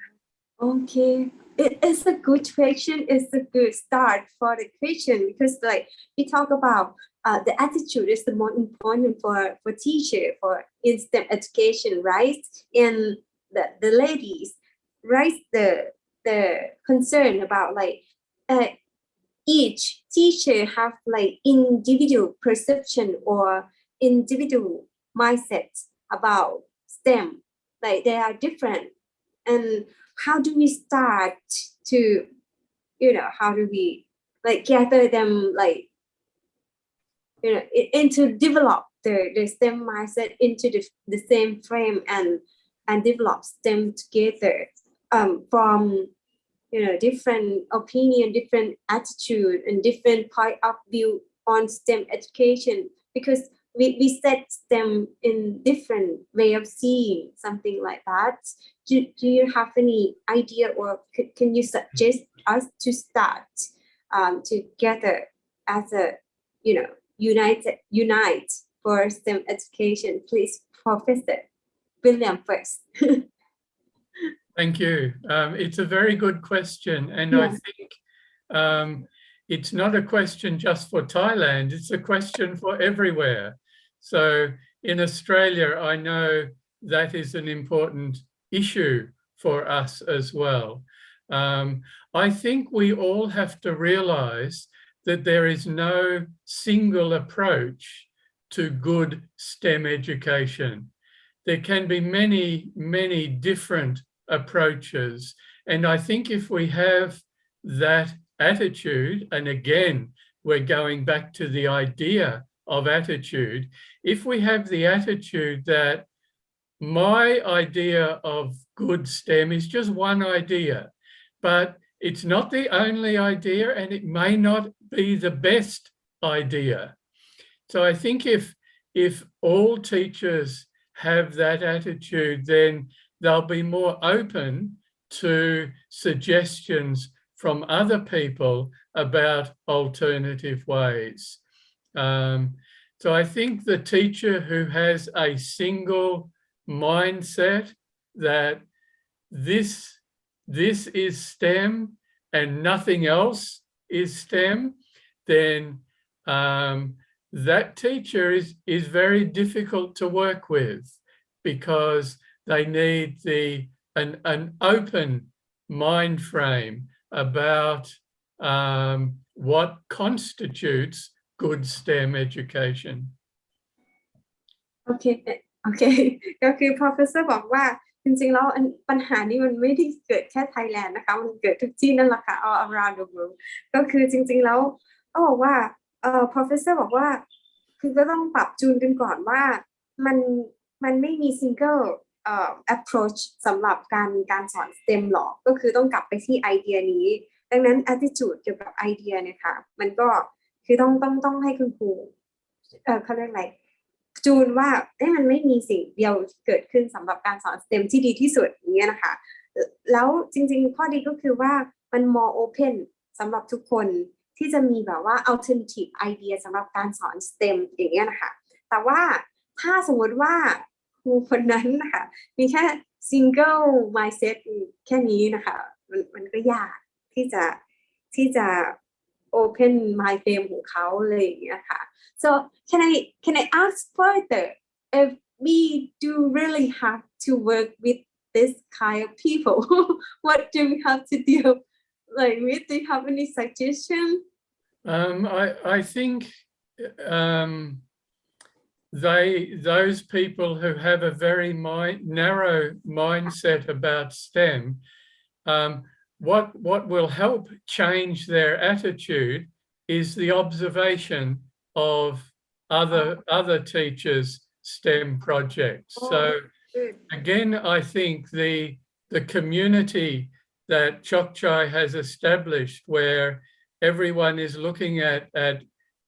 different teachers' projects, I think that observation will help narrow-minded teachers realize that STEM can look very different in different contexts. Okay, good suggestion ก็คือ professor บอกว่าคือเราก็คงทำได้คือให้เขา observe นะคะว่า แนวทางที่ควรที่จะเป็นยังไงก็คือเราก็อาจจะไม่แบบ argue กับเขานะคะแต่ว่าก็คือให้เขาดูว่าเขาคนอื่นทำยังไงอะไรยังไงแล้วก็เขาก็จะปรับ mindset ของเขาน่าจะได้เองก็คืออันนี้น่าจะเป็นวิธีการที่น่าจะดีในการที่จะปรับสำหรับคนที่มีแบบ narrow mindset ที่ไม่เอาเลยก็คือให้เขาดูตัวอย่างดูแนวทางนะคะจากการ observe and Professor Lilia do you have anything to add to these questions please all right I just like to add on this narrow mindset if it occurs if someone has that probably because the definition of STEM education varies how one views STEM education. If you do a laboratory on physics projects, is that a STEM education? Or if you do technology search information, is that STEM education? So I think because we have various conceptions, various views, and understanding of what STEM education leads to probably the partnership may have some difficulty there. That's one. But if we have come out to agreeing to some definition, then if it includes more than one discipline, there should be not just attitude, but being humble, humility, meaning acknowledging that somebody has some knowledge to solve one common problem. For example, if we take climate change issues, it's a very complex issue, and you cannot just solve from the science discipline. You cannot just solve through biology and also perhaps physics, but you need to have some other disciplines to understand the situation and solve it. So the other one is to acknowledge, acknowledge one's expertise. Then only we could go forward with forging a positive attitude towards implementing integrated STEM education. Saying attitude is not even before you go on creating a partnership. A teacher, he or himself, has also the attitude like view in the sense, I have done STEM long time ago. If you talk about science integrated with maths, true, it's true. But we are trying to make it more explicit, the integration. So the attitude is not only it's not just having in a group, but within oneself. All right. Yeah. Okay. Thank you. Okay, thank you. A lot of information that I have to translate, but if I miss something, please, Dr. Chokchai, help me, please. So I will start to translate first. อาจารย์ลิเลียพูดว่าจริงๆแล้วนะคะคือความหมายของคำว่า STEM ค่ะมันหลากหลายมากเลยดังนั้นก็คือบางคนก็คิดว่า STEM เป็นอย่างนู้นเป็นอย่างนี้อะไรอย่างเงี้ยดังนั้นเช่นบางคนก็มีคำถามว่าexperiment นะคะเป็น STEM ไหมอะไรอย่างเงี้ยการทดลองในห้องทดลองเป็น STEM ไหมหรือว่าการอะไรที่เกี่ยวกับเทคโนโลยีเป็น STEM ไหมอะไรอย่างเงี้ยเราก็ต้องมาดูซิว่าความหมายของ STEM ของเรานะคะคืออะไรถ้าเรามีframework เกี่ยวกับความหมายของ STEM อยู่ในกรอบเดียวกันแล้วก็มันก็ทำงานง่ายก็คือลองดูซิว่าเราหมายความว่า STEM อย่างไรแต่ว่ามาอีก point นึงก็คืออาจารย์ก็พูดถึงว่าถ้าสมมติว่าตัวตั้งต้นก็คือคำถามคือ problem คือปัญหานะคะแล้วมาส่วนของการแก้ปัญหาร่วมกันว่าใช้อะไรในการแก้ปัญหาได้มันก็จะสามารถทำงานร่วมกันได้นะคะว่าจริงๆตัวเริ่มต้นควรจะเป็นปัญหานะอะไรอย่างเงี้ยแล้วก็คือเราก็ไม่ได้โฟกัสไปที่ว่าเราต้องใช้ science technology engineering หรือ mathematics แต่ว่าตัวเริ่มต้นของเราคือปัญหาแล้วเราก็บูรณาการในการแก้ปัญหาสามารถทำแบบนี้ร่วมกันได้ดังนั้น คือสิ่งที่สำคัญก็คือว่าเราต้องพูดถึง partnership แล้วก็พูดถึงการทำงานร่วมกันนั่นแหละค่ะก็คือมันในการแก้ปัญหานี่คือสิ่งที่สำคัญแล้วก็บางทีก็อาจารย์ก็พูดถึงว่าการแก้ปัญหาในส่วนของคณิตศาสตร์นะคะคณิตศาสตร์บางทีมันก็จะมีคำว่า true ก็คือมันก็1 บวก 1ก็ต้องเท่ากับ2อย่างเงี้ยก็ถูกต้องแล้วอะไรอย่างเงี้ยแต่ว่ามันก็มีวิธีการอื่นในการแก้ปัญหาในส่วนต่างๆนะคะอาจารย์หนูได้เท่านี้นะคะจริงๆแล้วอาจารย์ลิเลียพูดได้ดีมากๆแต่ว่าหนูคิดว่าหนูโฟกัสได้เท่านี้ค่ะก็ประมาณนั้นแหละก็อาจารย์ก็พยายามยกตัวอย่างให้เห็นตัวอย่างที่ว่าคนรับรู้เรื่อง STEM ไม่เหมือนกันเนาะรับรู้เรื่อง STEM ไม่เหมือนกันเพราะฉะนั้นก็อาจจะต้องทำยังไงถึงจะเราต้องยอมรับความแตกต่างกันหรือเปล่าให้มันได้ก่อนแล้วค่อยไปแล้วค่อยหาทางว่าเราจะร่วมมือกันยังไงอย่างนี้ So I asked Professor Chokchai to help if I missed something from your part. So okay, Professor Chokchai, would you like to add, or would you like to move to another questions? Do you have anything to add about this question? Okay, I think it's around 11:30 already. So may I just ask up what or is kind of wrap up what John and Lilia mentioned about. Yeah, I think Waralak she provide us very quite good question in terms of how to practice in the school. Okay, and I think the probably I mean, teacher probably understand the constructive view of seeing and transformative view of seeing, and then everything is will clear up like yeah. So it's very many things to do, and John suggests a very easy way, for understand that. Just I get stuck also in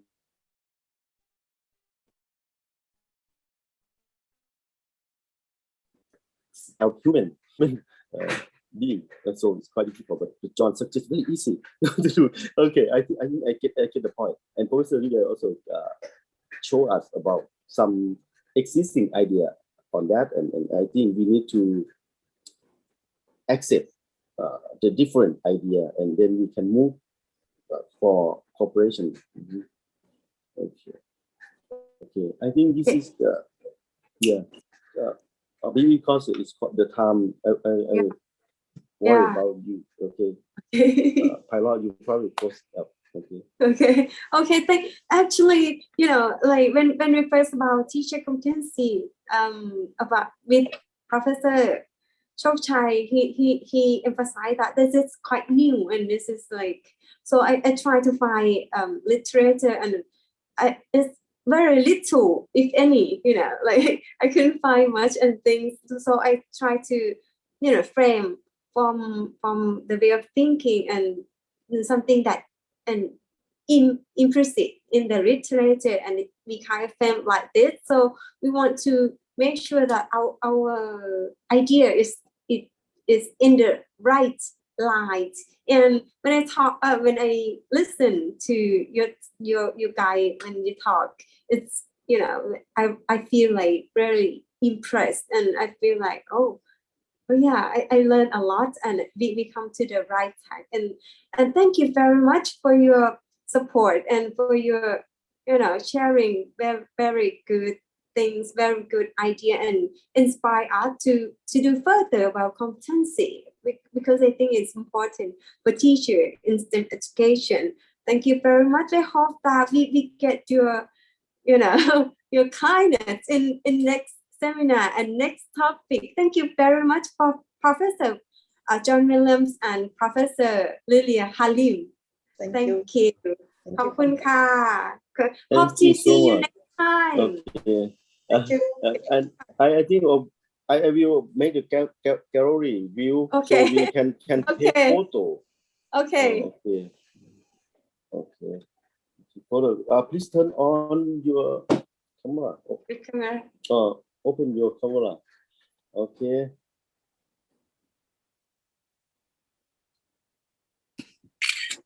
Okay. So. Okay.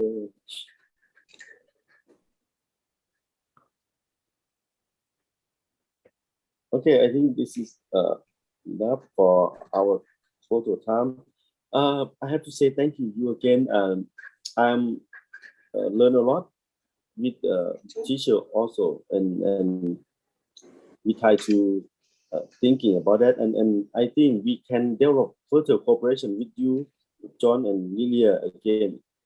I'm sure that because we did very long time ago already for our cooperation, John and Lilia. Okay, and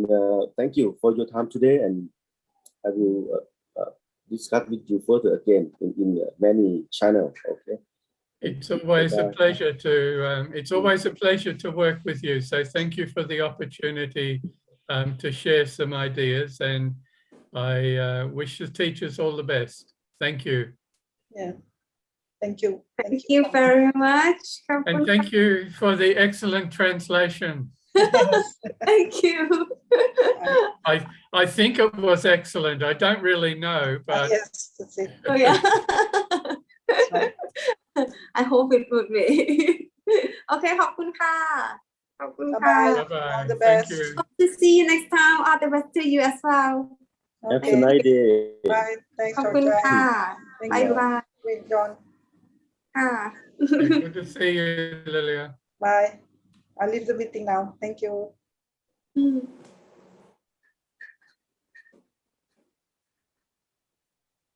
ไปแล้ว โอเคค่ะ ถ้างั้นก็คือจะ ก็มันจะเป็นบรรยากาศแปลกๆหน่อยไพเราะว่าเราจากกันไปโดยไม่ได้กินข้าวด้วยกันไม่ได้คุยแต่ไม่ได้เดินคุยเรื่องเล่นกันอะไรกันกับอาจารย์นะปกติแล้วกับสองท่านนี้เราก็ไปกินข้าวกันพาไปเที่ยวอะไรเงี้ยแต่คราวนี้บายแบบนี้มันก็แปลกๆ จูนค่ะ ไม่ได้ จูนที่จะมี อะไร ISET conference นะคะ ที่ขอนแก่นค่ะอาจารย์เชิญท่านอาจารย์มาทั้งสองท่านได้ไหมคะ ก็เชิญมานะไม่รู้จะได้มาหรือเปล่านะ จูน หมายถึงว่ามาก็มาในออนไลน์หรือเปล่าไม่ อ๋อ รู้ จู สถานการ น ณ์ จูนไม่ได้เลยเหรอคะหมายถึงว่ามิถุนาเดือนปีหน้าเลยนะคะอา ไม่ จารย์ รู้หรอกสถานการณ์ประเทศเรา แต่ก็อยากจะให้มาเพราะว่าขอนแก่นสร้างสนามบินใหม่เสร็จแล้วนะครับ ค่ะ อยากให้มา เป็นปีได้ด้วยนะคะ ค่ะ โอเค ขอ เรา อนุ จะ ญาตการ wrap up นะคะ แล้วก็หนูอยากพูดก่อนได้ไหมคะหนูน้ำตาจะไหลค่ะ อาจารย์ก็คืออุ้ยอาจารย์พูดดีมากๆเลยค่ะทั้งอาจารย์จอนแล้วก็อาจารย์ลิเลียนะคะตอน ไม่ แร รู้ ก ว่า ที่ ว เรา ราลักษ คุย ณ์เขา กั เห็ น นด้วยหรือเปล่านะว่าราลักษณ์เขาเห็นด้วยหรือเปล่านะ โอเคแซวเลยพูดต่อไปเลยพูดต่อไป อาจารย์รับเล่นค่ะแต่อาจารย์วราลักษณ์น่าจะเห็นด้วยเพราะว่าอาจารย์วราลักษณ์ถ้าไม่เข้าใจหรือไม่เห็นด้วยนะอาจารย์วราลักษณ์น่าจะไม่ได้คำถามที่แบบว่าเป็นทริกเกอร์ที่ดีขนาดนั้นนะคะ อาจารย์หนูเชื่อว่านะคะก็คือจริงๆตอนที่เราพูดถึง teacher competency อาจารย์ยังถามหนูเลยว่าคืออะไรคะน้องคืออะไรนะคะแล้วเราก็เฟรมมาด้วยกันแล้วเราก็รู้สึกว่าหนูก็พยายามหาที่ literature ก็แทบไม่จะไม่มีเลยค่ะอาจารย์แต่ว่ามันก็ได้ที่เป็น literature ที่เป็นแบบเราก็คิดว่ามันคือ competency ที่มันอยู่ในนั้นอะไรอย่างเงี้ยเราก็เลยได้เฟรม competency ออกมาแล้วก็รู้สึกว่าเรามาถูกทางที่ professor ตั้งสองท่านคิดมาทางเดียวกันกับเราว่ามันคือสิ่งนี้แต่ว่าสิ่งที่สำคัญที่อาจารย์จรได้ไฮไลท์ก็คือว่าในเรื่องของ attitude ซึ่งเราไม่ได้คิดเรื่องนี้เลยเราคิดว่าทุกอย่างสำคัญหมดเลยค่ะแล้วก็จริงๆแล้วนะคะก็คือได้ความรู้แล้วก็แนวคิดในการอะไรในการนำไปใช้แล้วก็แนวคิดในการที่จะเฟรมเกี่ยวกับ competency ได้เยอะเลยค่ะอาจารย์แล้วก็จริงๆแล้วนะคะหนูก็มองว่าคำตอบที่คุณครูตอบหนูมาก่อนหน้านี้นะคะใน initial perception นะคะมันสอดคล้องกับสิ่งที่ professor Lilia แล้วก็ professor John William พูดเกี่ยวกับ teacher competency วันนี้เลยคือพูดถึง attitude ด้วยคุณครูยังพูดถึง attitude เลยค่ะเยอะด้วยหลายคุณครูด้วยอย่างเงี้ยค่ะก็ดีใจแล้วก็รู้สึกดีนะคะเป็น inspiration แล้วก็เป็นแนวทางเยอะๆเลยค่ะค่ะอาจารย์ว่าลาลักษณ์อยากจะพูดอะไรไหมคะ เหมือนตัว STEM competency อ่ะมันยังไม่คอนเซนซัสอะค่ะอาจารย์ไพเราะ ใช่ค่ะ แล้วก็มันยังเป็นที่แบบว่าในการหา definition ของมันก็ยังมีคนพูดถึงน้อยมาก เพราะฉะนั้นแบบได้ฟังก็ หนูก็ไม่รู้ว่ามันควรจะไปแบบเวไหนอะไรเงี้ยค่ะ ก็ฟังแล้วก็รู้สึกเหมือนอาจารย์ไพเราะเลยอะค่ะ ใช่ไหมคะดีใจจังเลยค่ะ มีคนคิดเหมือนกันเลยอย่างเงี้ยค่ะ โอเค นี่ ก็ ประโยชน์ใช่ไหมคะค่ะ ก็อยากให้อาจารย์ท่านอื่นได้สะท้อนว่าวันนี้เนี่ยรู้สึกยังไงดีกว่าคือสิ่งที่อาจารย์ผมพูดด้วยนะแล้วก็จอห์นวิลเลียมแล้วก็ลิเลียพูดเนี่ยนะครับเราจะใช้กรอบความคิดพวกนี้นะครับ มาเป็นเกณฑ์ในการประเมินคนอยู่ในกลุ่ม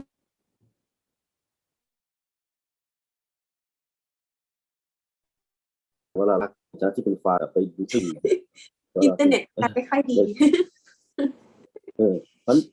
มันก็ไอ้ของพวกนี้นะครับมันจะกลายก็ทำให้เราชัดขึ้นว่านี่คือกรอบที่เราจะมองคุณครูในหลักสูตรเราจะประเมินคุณครูในโทนนี้ครับในโทนของ competency ซึ่งเราก็จะร่วมมือกับ senior senior แหละแล้วก็ขอความรู้เขาจากฟาด้วยแหละพอมาฟังกันแล้วได้เข้าใจกันว่าเฮ้ยมันจะไปในเราจะมอง senior เราจะไม่ได้มองแบบ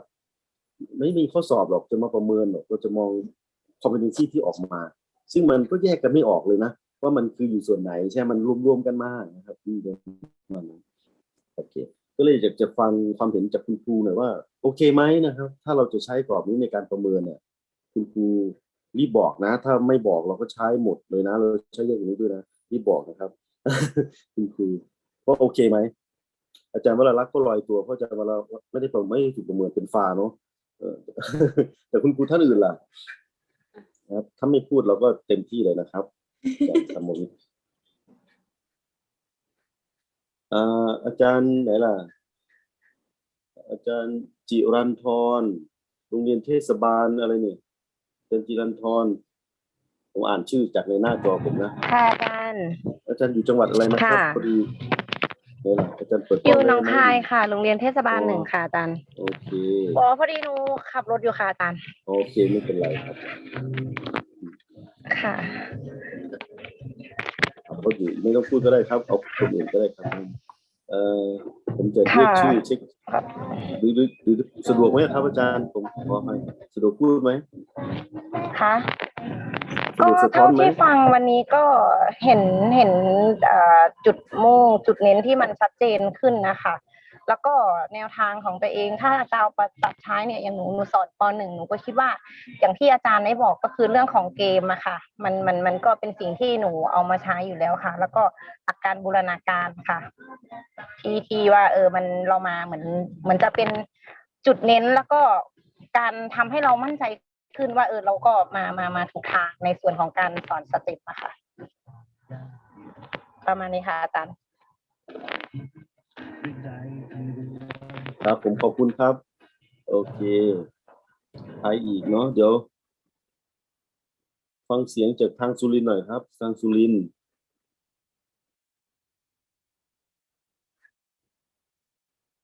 มีไหมตัวแทนสุรินทร์เป็นใครเนาะสุรินทร์เนาะ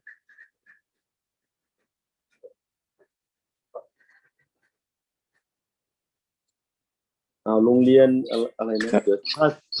ถ้าตูมครับอันนี้ใครคนตรงนี้น่าจะคนโรงเรียนไหนครับเชิญครับนารายณ์คำผงวิทยาครับโอเคครับครับก็ผมจะบอกพอคุณเป็นพิเศษว่าคุณแบบตั้งใจสุดๆเลยนะครับปีนี้2 ท่านเลยครับเรียนเชิญค่ะอาจารย์โอเคเชิญครับเยี่ยมเลยค่ะเรียนเชิญค่ะครับพูดถึงคำว่าสมรรถนะเนาะก็ถ้าเป็น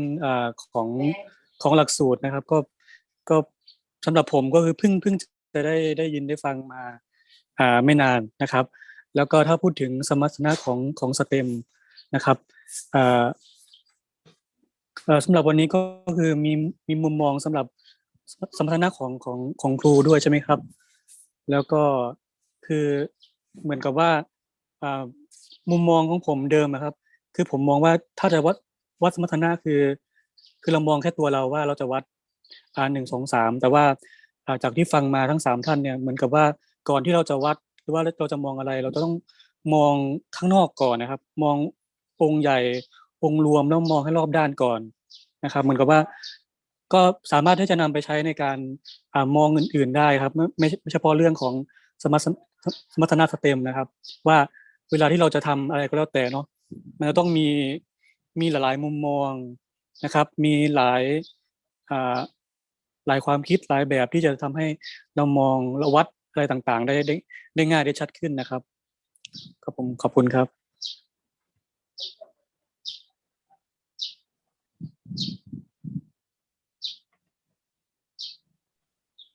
ครับผมขอบคุณครับอาจารย์ณัฐพลจากขอนแก่นครับใครจะสะท้อนอะไรบ้างครับจากขอนแก่นมีหลายโรงเรียนเลยนะจากขอนแก่น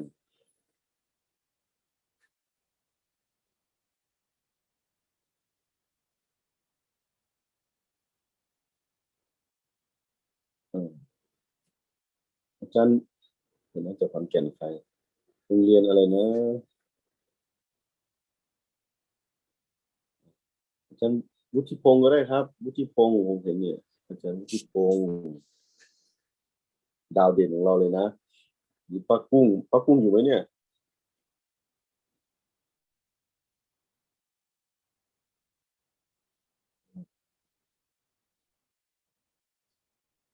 วุฒิพงศ์ไม่มาแล้วนะฝากตามด้วยนะครับฝากพรจีวาพรครับเด็กท่านไม่อยู่แล้วนะครับอะไรนะลูกศิษย์น่าจะอยู่นะคะแต่ว่าแบบอาจจะไม่สะดวกในการเปิดไมค์โอเคได้โรงเรียนอะไรอีกนะโรงเรียนนึง เราในสีชมพู น้องโนค่ะ น้องโนพูดมีน้องโนสีชมพูก็ไม่ค่อยเห็นเลยสีชมพูไม่ค่อยแสดงความคิดเราเลยเอาน้องโนก่อนก็ได้ครับอยู่ใกล้เรานี่น้องโน หาย น้องโนไม่มาว่ะ สีชมพูก็ได้ค่ะอาจารย์ สีชมพู เห็นหลายคนอยู่ค่ะสีชมพู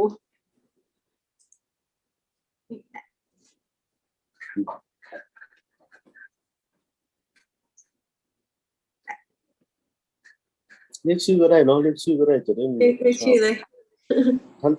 ทันยันอะไรเนี่ยทันยันนันน่าจะหนองคายมั้งทันยันนัน ค่ะค่ะ หนองคายไปแล้วเอาคนอื่นบ้างก็ได้โอ้อาจารย์อมรอะไรเนี่ยอมรรัตน์หรือเปล่าอมรรัตน์หนองคายเหมือนกันเอาหนองคาย น่าจะค่ะหนองคาย เป็นธรรมวิทย์เหรอธรรมวิทย์อยู่ที่ไหนครับ จำไม่ได้แล้วค่ะ มีสีชมพูหนูเห็นอารยา เป็นธรรมวิทย์เห็นเปิดไมค์แล้วธรรมวิทย์ โอเคค่ะ ครับผมในส่วนนะครับที่ได้รับฟังนะครับ ก็ในวันนี้ก็เป็นถือว่าภูมิใจนะครับใน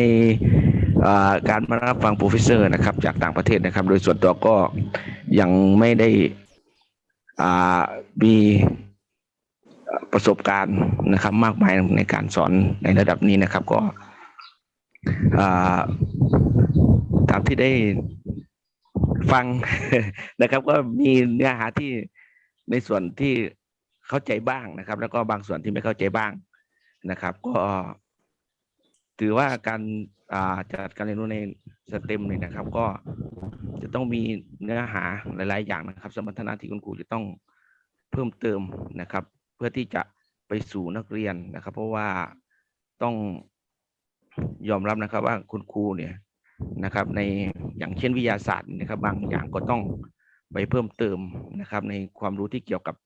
คณิตศาสตร์นะครับหรือวิศวกรรมบ้างนะครับเพราะว่าในการจัดกิจกรรมเนี่ยนะครับก็คือในช่วงจัดกิจกรรมเนี่ยมันก็คงจะสิ่งที่มันยากก็คือการออกแบบกิจกรรมนะครับที่เราจะออกแบบกิจกรรมยังไงให้นักเรียนเขาสามารถนะครับในระดับความรู้ของเขานะครับก็คืออย่างผมสอนมัธยมศึกษาปีที่1นะครับสอนมัธยมศึกษาปีที่1ก็ต้องยอมรับว่าการหากิจกรรมที่จะมาออกแบบให้สอดคล้องนะครับก็จะต้องมีการเรียนรู้เพิ่มเติมนะครับในหลายๆส่วนนะครับโดยส่วนตัวก็ขออนุญาตสะท้อนแค่นี้ครับ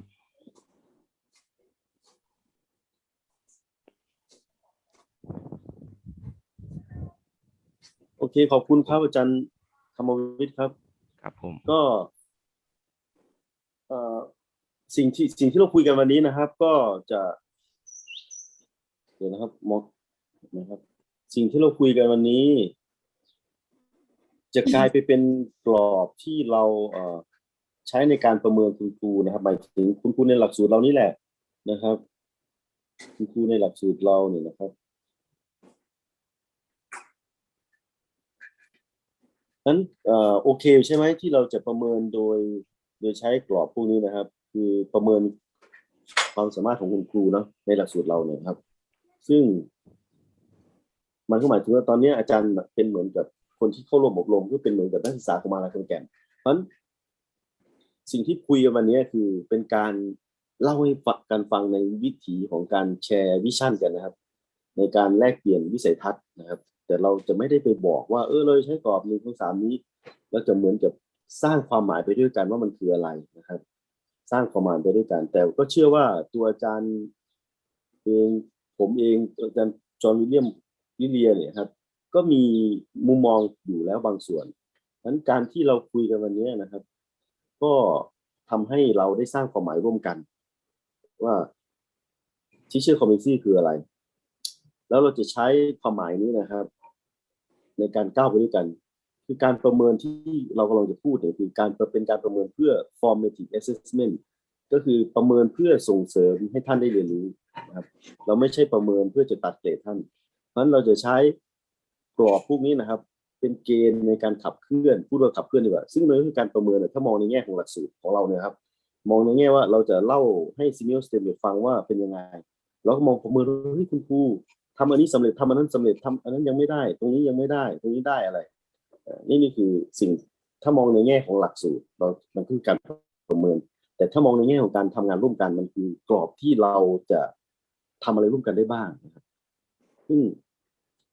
มันคือ formative เนาะ formative คือเป็นการประเมินเพื่อส่งเสริมให้เราได้เรียนรู้ในประเด็นนั้นเพราะในวันนี้เราก็ได้เห็นแล้วแหละว่าสิ่งที่เราจะประเมินสิ่งที่เราจะส่งเสริมให้ได้สำเร็จมีอะไรบ้างนะครับมีอะไรบ้างก็จะเป็นการบอกไปในตัวเลยกับการสร้างความหมายนะครับอย่างนั้นแต่คงไม่ใช่ว่าเราจะไม่ได้ใช้อำนาจมาสั่งว่ามี1 2 3 4เราจะประเมินแบบนี้นะครับเด็กๆวันนี้เราจะประเมินตัวอะไรบ้างเราไม่ได้พูดอย่างนั้นนะวันนี้นะเรามาคุยกันว่ามันควรจะเป็นอะไรนะครับแชร์วิชั่นกันนะนี่คือส่วนที่เป็น PLC แชร์วิชั่นกันว่าโอเคทุกคนเห็นด้วยนะอาจารย์วรารัตน์เห็นว่าอย่างนี้นะไปสนับสนุนทีมงานที่หน้าที่เราได้ดูแลหมายถึงฟ้าเนี่ยก็ดูแลก็มีขอบข่ายที่จะดูแลโรงเรียนช่วยเราด้วยเพราะฉะนั้นก็ไปช่วยสะท้อนอีกทีว่าเราจะไปด้วยกันในทิศทางเนี้ยนะครับคุณครูก็มาเห็นด้วยตัวเองแล้วว่าเรากำลังสร้างความหมายด้วยกันว่าเราจะไปในเส้นทางนี้มีประเด็นอะไรบ้างมีความรู้มี mindset มี attitude ใช่ไหมครับก้อนใหญ่ๆประมาณนี้แต่ข้างในมีหลายอย่างนะข้างในมีอีกหลายอย่างเลยเราได้เห็นแล้วเนาะถ้าจำไม่ได้คลิปนี้ก็จะไปห้อยไว้ให้ท่านอีกแหละคลิปที่เราทำวันนี้ก็จะไปห้อยไว้นะครับก็จะประมาณนี้นี่คือสิ่งที่เราดีใจนะที่เราแบบสร้างความหมายด้วยกันได้อย่างนี้นะครับมันแบบสิ่งที่เราสร้างขึ้นมามโนมาด้วยกันแล้วก็สังคมก็เป็นช่วยยืนยันแหละสังคมในชุมชนเราเนี่ยยืนยันว่ามันเป็นเรื่องจริงเฮ้ยเราต้องทำแบบนี้นะจริงนะอะไรเงี้ยจอห์นวิลเลียมก็เห็นว่าอันเรื่องเดียวกันนะลิเลียก็เห็นผมก็เห็นคนอื่นๆที่แสดงความคิดเห็นก็เห็นว่ามันมาควรจะ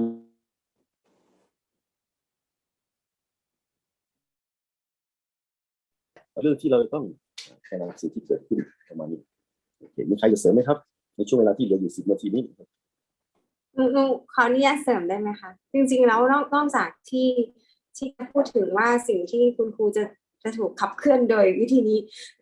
จริงๆแล้วก็สามารถเป็นแนวคิดของคุณครูในการขับเคลื่อน STEM ในโรงเรียนได้เหมือนกันก็คือใช้แนวทางที่เรากำลังจะขับเคลื่อนคุณครูนะคะให้คุณครูไปขับเคลื่อนเด็กก็คือก็คงจะไม่บอกเด็กหรอกว่าจะประเมินนั้นนี้แต่ว่าก็คือเราก็จะดูว่าเด็กสามารถทำอะไรได้บ้างในส่วนตรงไหนอะไรยังไงแล้วส่วนไหนต้องมีการพัฒนาหนูก็มองว่าอันนี้ก็คือเป็นแนวทางในการใช้คำว่าประเมินก็ได้ค่ะสำหรับคุณครูที่จะไปจัดการเรียนรู้ STEM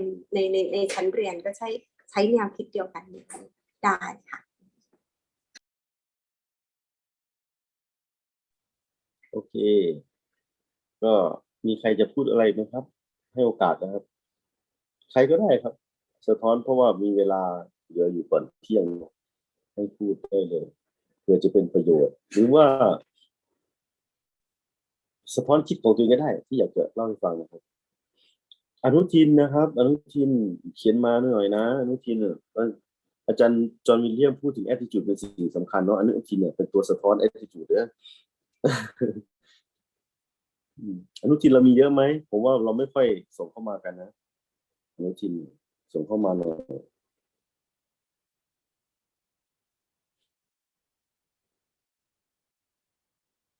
มีอาจารย์สุกัญญามีอะไรจะ appreciate ไหมครับวันนี้ชื่นชมและเต็มอิ่มเลยค่ะอาจารย์เพราะฉะนั้นฟังเสียงอาจารย์ท่านอื่นๆเลยค่ะวันนี้ดีมากเลยค่ะเยี่ยมคารวัตรมีอะไรจะชื่นappreciate ไหมครับสวัสดีครับอาจารย์แล้วก็ผู้เข้าร่วมด้วยซึ่งจะเห็นว่าcompetency ของ STEM ของแต่ละประเทศนะครับอย่างที่ท่าน professor หลายๆท่านได้แจ้งไว้ก็จะมีความแตกต่างกันสุดท้ายก็ต้องมีการ negotiate ก็คือการมีการเจรจากันมีการ สอบถามกันแล้วก็มีการลงประชามติกันเพื่อให้ได้สิ่งที่เป็นแนวทางเดียวกันเพื่อจะนำไปประเมินในแต่ละเซกชันนะครับว่าแต่ละส่วนว่ามีความสัมพันธ์อย่างเช่นแต่ละประเทศมันจะมีบริบทมีวัฒนธรรมที่ต่างกันในการเรียนรู้นะครับดังนั้นสิ่งที่สำคัญคืออะไรล่ะคนในจังหวัดนั้นคนในประเทศนั้นหรือคนในมหาวิทยาลัยนั้นต้องการปัญหานั้นคืออะไรแล้วอยากจะตอบโจทย์อะไรหรืออยากจะแก้หาอะไรดังนั้นเราก็ต้องมีการเจรจากันนะครับเหมือนที่เราคุยกันในวันนี้เพื่อจะได้เป็นข้อตกลงเพื่อจะนำไปสู่การประเมินผลต่อไปครับอาจารย์ครับขอบคุณครับขอบคุณครับก็มีประมาณนี้เนาะจริงก็อยากให้อาจารย์ปรีชาอยู่ไหมเนี่ยค่ะอาจารย์ปรีชาไปได้ไงนึกถึงอาจารย์ปรีชาแล้วอาจารย์ปรีชาไม่ได้มานะอาจารย์อารยาครับอยู่ค่ะแต่ว่าน่าจะไม่หมายถึงว่ามาอยู่แต่ว่าน่าจะไปแล้วแล้วอาจารย์อารยาจากสีชมพูพูดอะไรยังครับอาจารย์อารยาค่ะสวัสดีค่ะอาจารย์ครับสวัสดีค่ะอาจารย์เชิญค่ะค่ะสำหรับวันนี้นะคะตัวเองก็ได้แนวคิดแล้วก็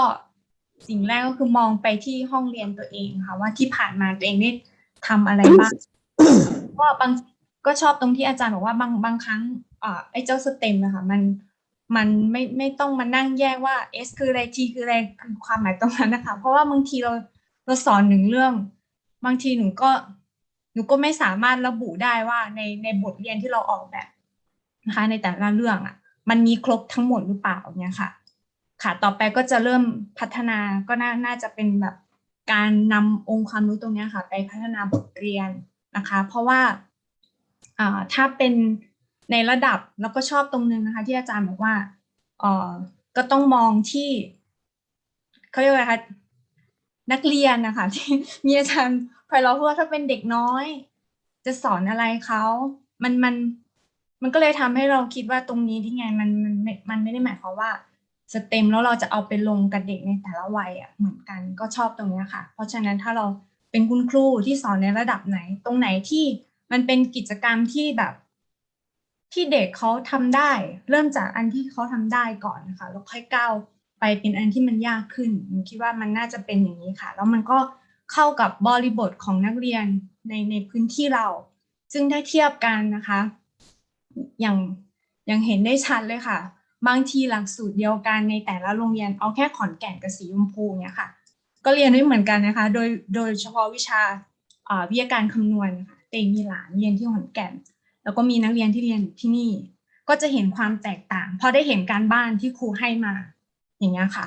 บางทีแต่ถ้าในมุมมองตัวเองถ้าตัวเองไม่เริ่มหมายถึงว่าอะไรที่เราคิดว่ามันยากๆหนูคิดว่าสมมติว่าถ้าเรานำมา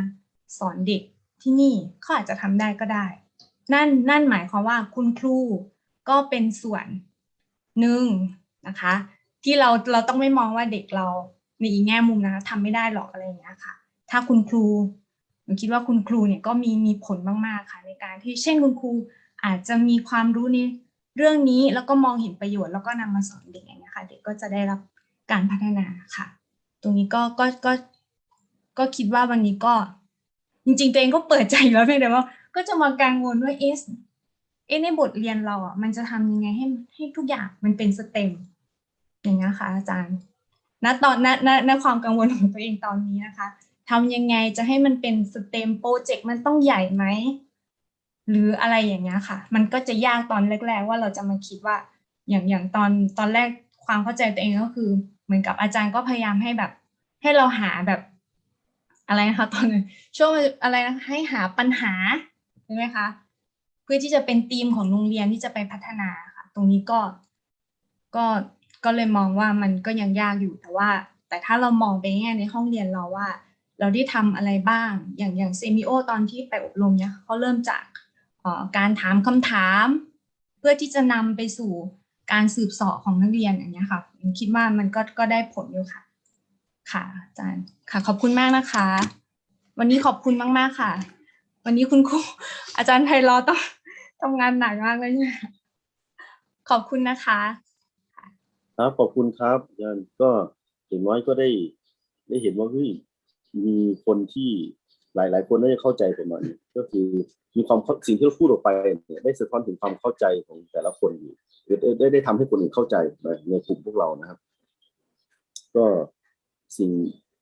งที่เกิดขึ้นวันนี้ก็จะเป็นแนวทางที่เราจะไปประเมินเนาะพูดอีกครั้งเนาะแล้วหลายท่านก็พูดออกมาได้เห็นสิ่งที่คิดอยู่ในใจว่าสเต็มจะต้องสอนยังไงนะครับก็ได้มีมิติอะไรที่เพิ่มขึ้นจากเดิมนะครับเพราะฉะนั้นก็คิดว่าน่าจะเป็นฐานความรู้ที่ดีแหละที่เราจะไปดูในชั้นเรียนต่อไปนะครับเราจะไปเปิดชั้นเรียนนะครับผมก็พยายามที่จะขับเคลื่อนให้ไปสู่จุดนั้นให้ได้นะครับวันนี้ก็ได้เวลาสมควรแล้วแหละที่เราจะได้พักผ่อนนะครับแต่บางท่านก็คงจะได้ไปต่อในช่วงบ่ายนะครับเพราะว่าทางซีนิโอก็เตรียมความรู้ที่จะเติมเต็มเยอะแยะมากมายนะครับก็ลองดูนะครับก็ถ้ามีประเด็นอะไรก็เราก็จะมาบูรณาการเพื่อเกิดขึ้นในชั้นเรียนนะครับนั่นคือสิ่งที่เราจะได้คุณครูนี่แหละทำงานหนักมากกว่าเราอีกนะครับรับมาเยอะแยะมากมายโอเคเนาะก็ประมาณนี้นะครับก็คงไม่ก็ขอปิดชั้นเรียนวันนี้เนาะวันนี้ก็คงประมาณนี้ครับเดี๋ยวเจอกันในอีกทีเมื่อไหร่ครับอาจารย์ไพเราะเชิญสรุปครับคือจริงๆแล้วก็คือตามสเกจจูลของซีนิโอคือซีนิโอครั้งแรกเลยนะคะก็คือครั้งหน้าก็คือเป็นส่วนของที่ facilitator จะต้อง training กันหนูไม่แน่ใจว่าครั้งใหม่ก็เขาก็มีแต่ว่าเป็นการกิจกรรมอย่างอื่นแต่ว่าก็คือก็เลยทำให้ครั้งหน้าเรา KKU เราอะค่ะไม่สามารถจัดกิจกรรมได้เนื่องจากว่าเราจะต้องให้priority กับทาง Silver STEM ก่อนดังนั้นอาทิตย์ถัดไปนู่นแหละค่ะอาจารย์ที่เราจะได้เจอกับคุณครูแต่ว่าคือในตอนนั้นเราวางโปรแกรมไว้เป็นอีกอย่างหนึ่งแต่ว่าเราอาจจะต้องคุยกันในทีมก่อนว่าโปรแกรมจะเป็นอะไรที่จริงแล้วอะไรอย่างเงี้ยเพราะว่าเราต้องrearrange schedule ตาม Semio STEM นะคะแต่ว่าก็คืออีกอาทิตย์โน้นค่ะที่เราจะได้เจอไปแล้วตอนที่เราว่าจะเจอเราจะพูดให้ Semio STEM วันที่16ใช่ไหม16ตุลาใช่ไหมเราก็ลองดูนะว่ากิจกรรมเราจะเอาลง KKU เราได้เหมือนเดิมไหมกิจกรรมที่เราเตรียมไว้อะได้ค่ะได้ค่ะถ้าได้เราก็จะต้องเดี๋ยวคุยกันก็หนูก็คิดว่าน่าจะเป็นวันนั้นละค่ะวันอาทิตย์โน้นนะคะที่เราจะซีนิโอไม่มีเราก็จัดของเราเหมือนเดิมให้เราค่ะค่ะจัดเพราะตอนแรกว่าเราจะจัด